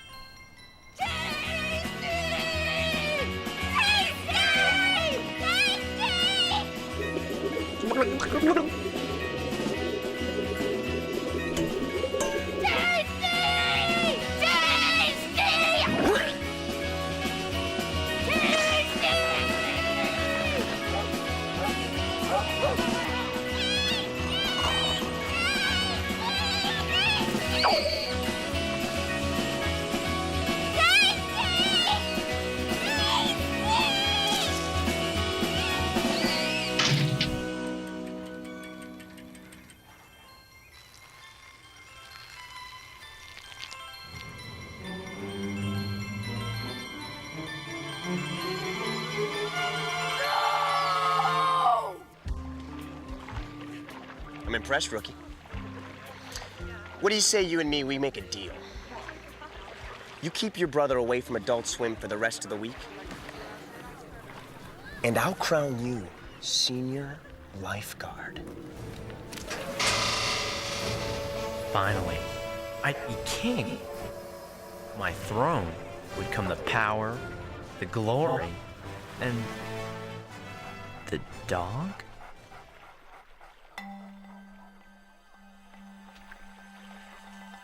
Vengeance will be mine, blowhole. My brother and I had fought epic battles before, but never had the stakes been so high for both of us. Pete's dream was to destroy Adult Swim. If I stopped him, I'd get a shot at my dream to rule the pool as a senior lifeguard. If I didn't take him on, I had a disgusting feeling my summer was gonna be a long one. Monica, I'm in a warm spot. The urinator's got me. Don't move, Condor. I'm gonna go down and get some readings. If it's fresh, we might have a shot at getting that whiz master. Hey, Pete. What's the matter? You look kind of worried. Worried? Yeah, I am worried. Worried about the safety of the people in this pool. Yeah, it's an important thing to me. You won't believe it. The warm spot you're standing in is only 3 minutes old. Enough was enough. I knew what I had to do. I'm your man, Matt. Let's get this over with.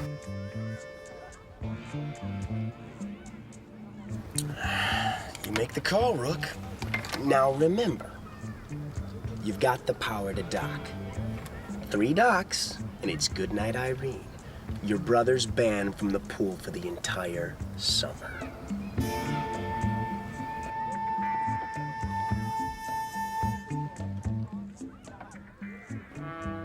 Attention! Attention! All you youngsters, it's time for Adult Swim.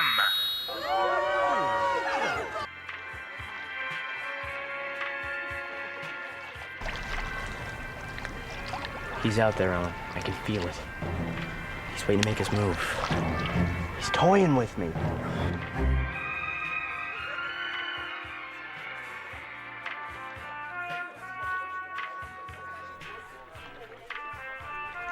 Afternoon, ma'am. Great day for a swim, wouldn't you say? You got that right, Sonny.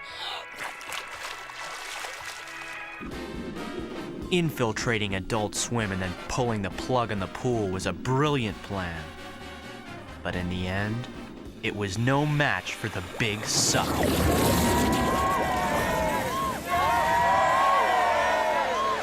Sorry, Pete. You know the rules. I'm gonna have to dock you. Didn't we used to be brothers? Don't make this any harder than it has to be.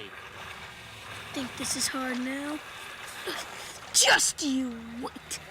While I waited for Pete's counterstrike, I tried to warn adults that one docking was nothing to a commando like my brother. Nobody seemed too worried, though. Make the swan. Gross. I think I'm gonna Ralph. What are you doing? I'm sending a secret emergency distress call to Pete. I saw it once on a flipper. Wayne, you're such a...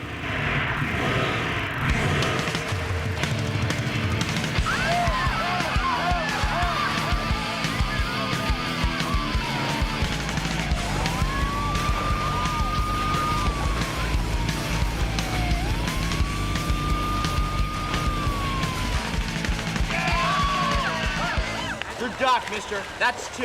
One more, and you can say sayonara to your summer. Blow it out your ear hole.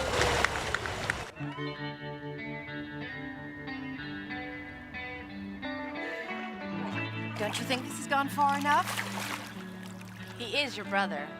Or he was. Hey, you're Wrigley. Wrigley's worked things out. Talk to him.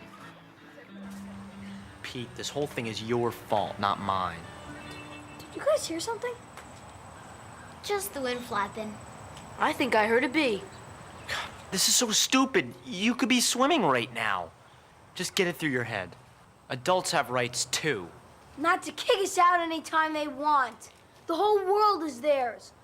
All we're asking for is one stinking pool. We belong here, and you know it. Pete, things are different now. I'm a lifeguard. No, you're not. You're a traitor. To all kids. Everywhere. Was I a traitor? Maybe. My brother Pete waited the whole year for summer. If I docked him one last time, it would all be over in an eye blink.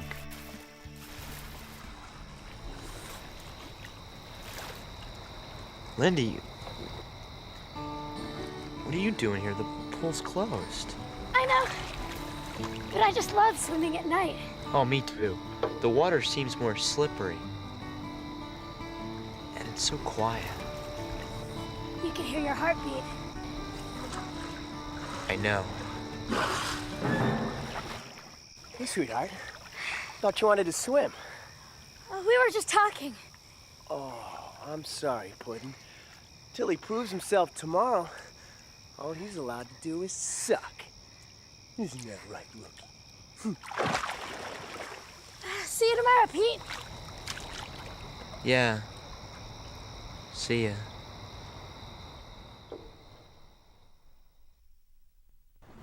The next day, I knew what had to be done. Brother or no brother, there was no turning back. The fate of the whole summer would come down to one last Adult Swim. Give me the mic, Matt. Now. Take us home, Rook. Kids, out. Adults, in. That means you, Mrs. Blowtard. Let's get that rear in gear. It would all be over in 60 minutes. Enough time for Pete to attack from any angle, with any weapon.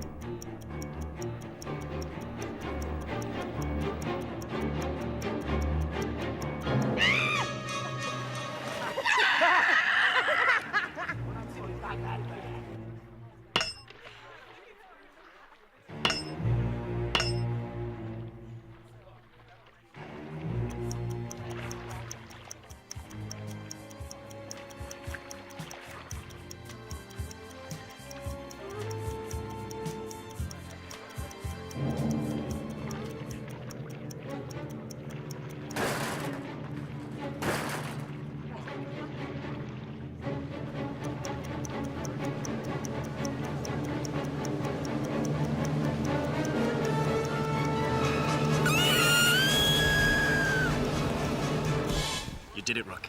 You made this pool safe for adults everywhere. There's still a minute left. You broke him. You showed him who rules this pool.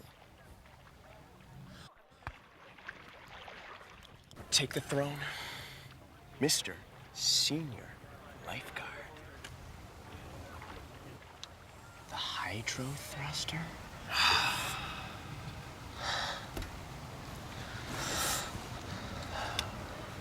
Help yourself to a cup of hot brew. You've earned it.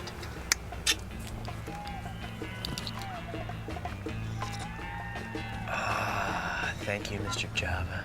You're so very good to me. Finally, I was the king of summer, the master of the pool, and the master of my destiny.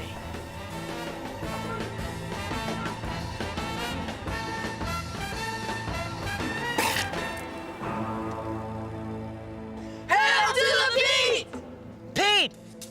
There's still 30 seconds of Adult Swim left. If you jump now, I'll have to dock you. You'll be banished for the entire season. Just wait 10 more seconds. Why blow your whole summer? Because there are some things in life worth dying for. You used to know that. You used to care. So go ahead, destroy me. My splash will live on. Pete! No!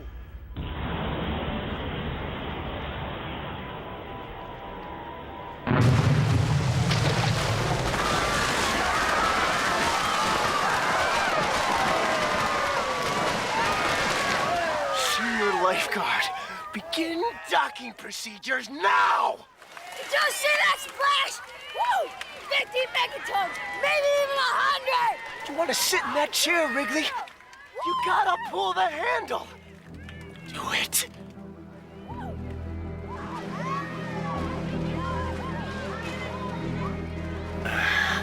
Flush that corn dog right out of here. I hate to do this, Pete, but you leave me no choice.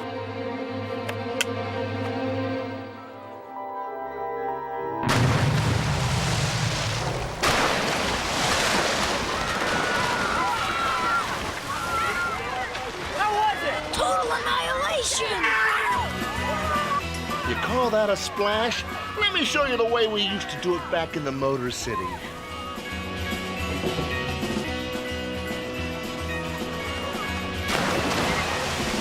Pete's atomic can opener had created a nuclear chain reaction that nothing could stop.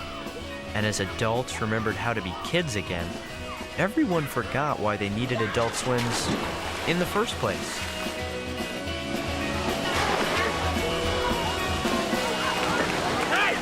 Hey! God, what's going on here? Show some dignity. You act your age. You have anything to say before I dethrone you? Yeah, as a matter of fact, I do. Urinator. What's this? It's you. Is that what you think? This is a setup. I'm one of you. You want to hold your own with the adults, Uplinger? You gotta hold it in. I don't know what you're talking about. Ask your bladder then. It'll tell you. Too much coffee. You had to go bad. Real bad. Bad enough to switch the chemicals so that you wouldn't get caught. Too bad I caught on. Urinator.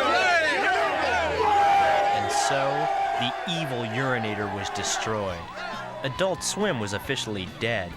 And as for Pete's Splash, it did live on, here at the Wellsville Municipal Pool, known to some as Paradise. For my